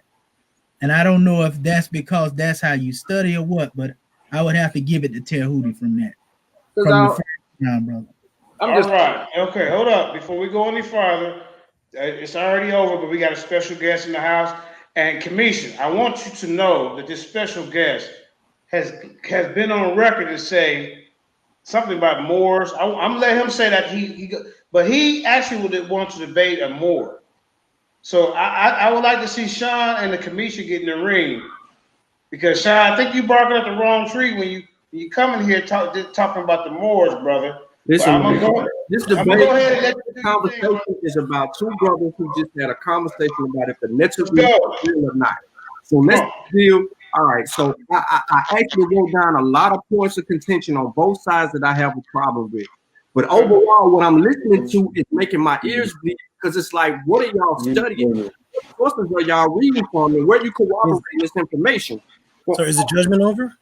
Yeah, it's over. But he just they gave you the bid. They gave you the bid. Yeah, this is Unc's buddy. Sure. Oh, four judges there was? No, it's 3, brother. But he just coming on giving his assessment. Oh, okay. Okay. Yeah, it's 3 of them. Go ahead, turn your camera on, Sean, so everybody can see who he is. All right, first of all, get to the yeah, go ahead, Sean. This is something that you can look at, JJ. You have to do anything. So if you go, you know what I'm saying? Look, no, I want you to look. There's things that was missing from both of them. No, you don't see no penis. You don't see none of that crazy stuff going on. Okay. This is what it actually looked like, bro. This is what it actually looked like. You feel me? This is what it actually looked like. There's symbols and signs going in there talking about their creation story. So we need to get our primary sources accurate when we're dealing with this type of information. Second of all, Amun Hotel, the priest, I was disappointed in you because I'm expecting you to read directly from the primary source. You showed Seti I's tomb twice. I seen you refer to Seti I's tomb, and you did not read off that dang on primary. You appealed to authority, and you relied on somebody else's transliteration and translation of a text that was a whole issue for us. And that is a huge problem when we're talking about the Medu Neter. Why? Because in one of your sources, you let the word, what was that word you let spit out? Slut. That don't even show up in any, not even a German dictionary, Gardner dictionary, none of those dictionaries. The word slut does not even translate in any text. So I don't even know how you let that fly right past you, brother, if you're supposed to be a priest and understand the Medu Neter. So when you're deciphering the actual text, you got to cross-reference these people. You can't rely on what this book says. What you did was cute for people who don't deal with Medu Neter, right? So when you really dealing with Medu Neter, this is how you deal with Medu Neter. You'll be able to look at something like this, the offering formula that you see right here. And then you see this transliteration right here. You should be able to start telling me which direction I can read from and read this whole thing in like 2 minutes. You should be able to tell me that. You should not be able to look at this thing and then trick your boy and then come up with a transliteration from somebody else's text and put it on the screen and then try to say this, and make it your argument. That was appeal to authority. I don't know how they gave you that. Secondly, you kept saying shin for a cartouche. Well, shin is incorrect. Cartouche is incorrect. Cartouche is a translation of shenu. What it is shenu, S-H-E-N-E-W in Egyptology speak. Shenu, not shin, shenu. So when we deal with all of those things, you also got into the context of throne names. So y'all was stuck on the throne names. There's 5 throne names. So to come back to the throne name that y'all was stuck on the most was the Sarah name, right? So you gotta look at when did the Sarah name come into effect? True. To your point, you should have hit this because this was a Middle Kingdom thing. I don't know why you couldn't come with that, but you could have came with that earlier on. And when he started talking about seer and all of those things, he got all the way off. So what we dealing with is the NETERU. So this is why I'm going so hard at y'all. It's mythology. When you brought up mythology too, you had them boxed in, but you got away from the premise. You should have defined it wholeheartedly by specifically saying one thing like this. Mythology is just the expression of a people trying to, define or help them understand their natural world. Right? When you look at African culture, African traditions, this is Africa at its prime. So when you're looking at that, you go all the way across the continent. When you go on West Africa, Central Africa, South and North Africa, when you talk about mythology, you're talking about folklore. You're looking at ways that these people are defining things. So the NETERU cannot be real when they are defining principles that mean something to them, like the water, the trees, the wind. These things are okay, guys. Principles. Let me get my congratulations for the win. I already won. I can go in. Okay. But you guys, let me give you I can go in. Go ahead, sir. Hey, just let me say this. Let me finish. I'm almost I done. won't let you finish. I'm telling the chef to chill out. I'm trying to. Hey, let me say this to him. Let me say this to him real quick. Brother Sean P.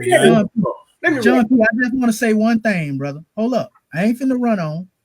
What you have to do, brother, you got to be careful, though, when you say mythology, because a lot of time the European labeled certain things mythological because they didn't comprehend. And I just stop right there. Thank you. So yeah, to your point, I don't even agree with what the not even a congratulations Europeans say about it. You're gonna get ready to close it out.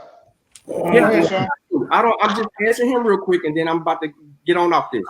No, I don't want you to go. We got anything that the Europeans say about Africa. I deal with Africans and African worldview. Therefore, when I'm dealing with Africa and African worldview, I understand that when we're saying mythology, because we're using English and we're speaking English, but when we're defining things, when we're speaking about mythology, these things are what they're using to teach their kids, their youth. This is where you get these systems. They don't believe that these people actually walk the earth. So when you got Truth fumbled the ball a couple of times, man. Truth fumbled the ball a couple of times, but I wouldn't give that to Amun. Like when y'all start talking about input, right? You was dead on. You was dead on, Truth. You know what I'm saying? For most of the Westerners, it was referred to input. But that only had to deal. Listen to me, y'all. This is the no. This deal with brother who is working with. No. We're not turning this into chaos. Where they buried the dead. And Truth Ministries, and we've done our judgment. This brother that's talking is the brother that is actually working with and helping with the brother that I'm going to debate on Monday. I'm going to debate. All right. He just wants to. Okay. All right, chill out. Yeah. He's champ. You already won. Okay. Yes, that's the guy. Let me announce my debate. I have a debate on Monday with Ankh West, and that's his partner, who he said is ghostwriting for him. I have a video of Ankh West saying that brother down there is the brother that's giving him his information to debate me. Well, yeah, it might seem a little happening on Monday. So now my opponent. Champ, you already won. Listen, bro. Yeah, he was just giving you a critique. I mean, it's okay. Because I was trying to learn so I could better myself in debates. Right. And then go talk to him. I don't talk to him and learn. I'm not into this chaos. All right. Hold up, champ. We don't want to get this turned as wild. All right, Prodigy Voorhees, go ahead and tell us what you thought about the debate. And then, champ, we're gonna let you close it out. But I wanted to, Swift Angel. That's the guy I want you to debate. He said Moors don't exist or something like that. So you gotta put that to bed. Moors don't exist. That's what Sean said. Yeah. No, but he's attacking me because he's the one. All right. Prodigy Boy, you want to say anything? Yeah, he's the one writing for him. That's who's writing for him. I'm not even sure. He was in the back chat. I'm not sure if he wants to talk, and I just brought him in because he was listening in the back. So okay. But yeah, I'm gonna take it off the screen. So yeah, I'm gonna be having a debate with him this Friday coming up, Sean.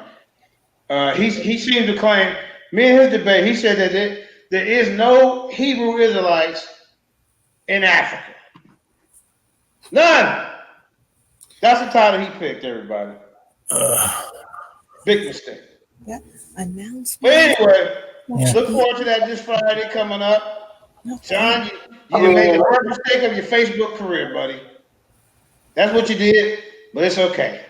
Now, go ahead, champ. Go ahead and close it out, man. I'm sorry it wasn't on the line, man. But thank y'all. God bless. Oh, you talking about the other champ? Play me, my bad. No, that's Khalil. He's cracking jokes. All right, go ahead, champ. Okay. Peace and love and ma'at, everyone. I have a debate coming up on Monday with Ankh West on the pyramids being built by Pharaoh Khufu. The brother who was just on, that is his partner who's actually writing and giving him the information, which Ankh West told me himself. And that's why he was coming so adamantly against me, because the Dagger Squad is my competition, which Ankh West told me himself. So, anyways, good debate, good information. And JJ, just for when I win the debate on Monday, please print up that I beat the whole Dagger Squad, because Ankh West told me that it's the whole. The whole Dagger Squad is right. He said Dr. Sean, all of them. Yeah, that's what man. Listen, man, I critique both of y'all. Y'all was debating. Anyways, before I go, would anybody like to congratulate? Y'all debating. Congratulations, Chad. Hold on 1 second, Sean. There's no congratulations. There's nothing. It's just straight. So, all right, congratulations, hold on 1 second. Hey, Sean, we're gonna let you go, bro. We're gonna keep on going for a little bit. Leave Sean out here because I want him to talk to. I want him to talk to the commission about what he said about the Moors, so we can set that up.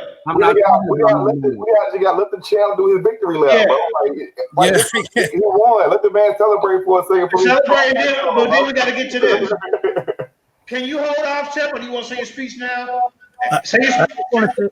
I just like to say a few more words, and then I'm going to let Commission and the brother Sean speak. Okay, yeah. And that's fine. Also, everybody, at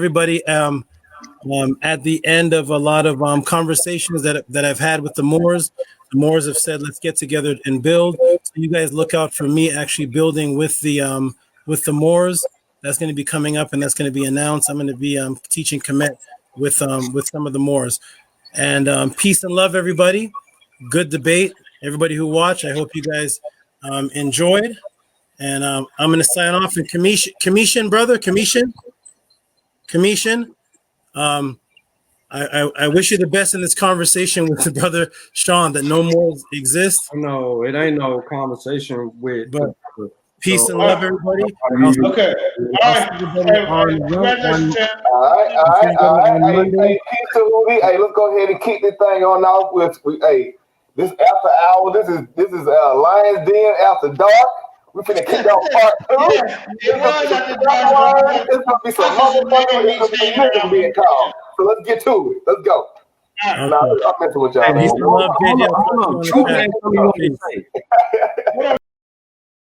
It's time to set off the alarms. The performance of home. Don't you know you're a star? Got a human form and you rise with the beast. More than man. Bread in my hand, that's the Lord in hand. Heard what I said, Lord, live in the man. Light is sought after, it's in the man. Come from the inundation lands. Light is sought after, it's in the man. Come from the inundation lands. We ain't the same man. Record keeper. Seeing the state of the planet, the damage, the famines expanding beyond your belief. I see they landed, they've handed the people a cannon and aiming it right at your feet. Blowing the hole where you're standing, creating the panic. The tactical planning is deep. Teaching you're only a man and that God is in heaven, the seventh outside of your reach.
closed my eyes, then I woke up back in my bed.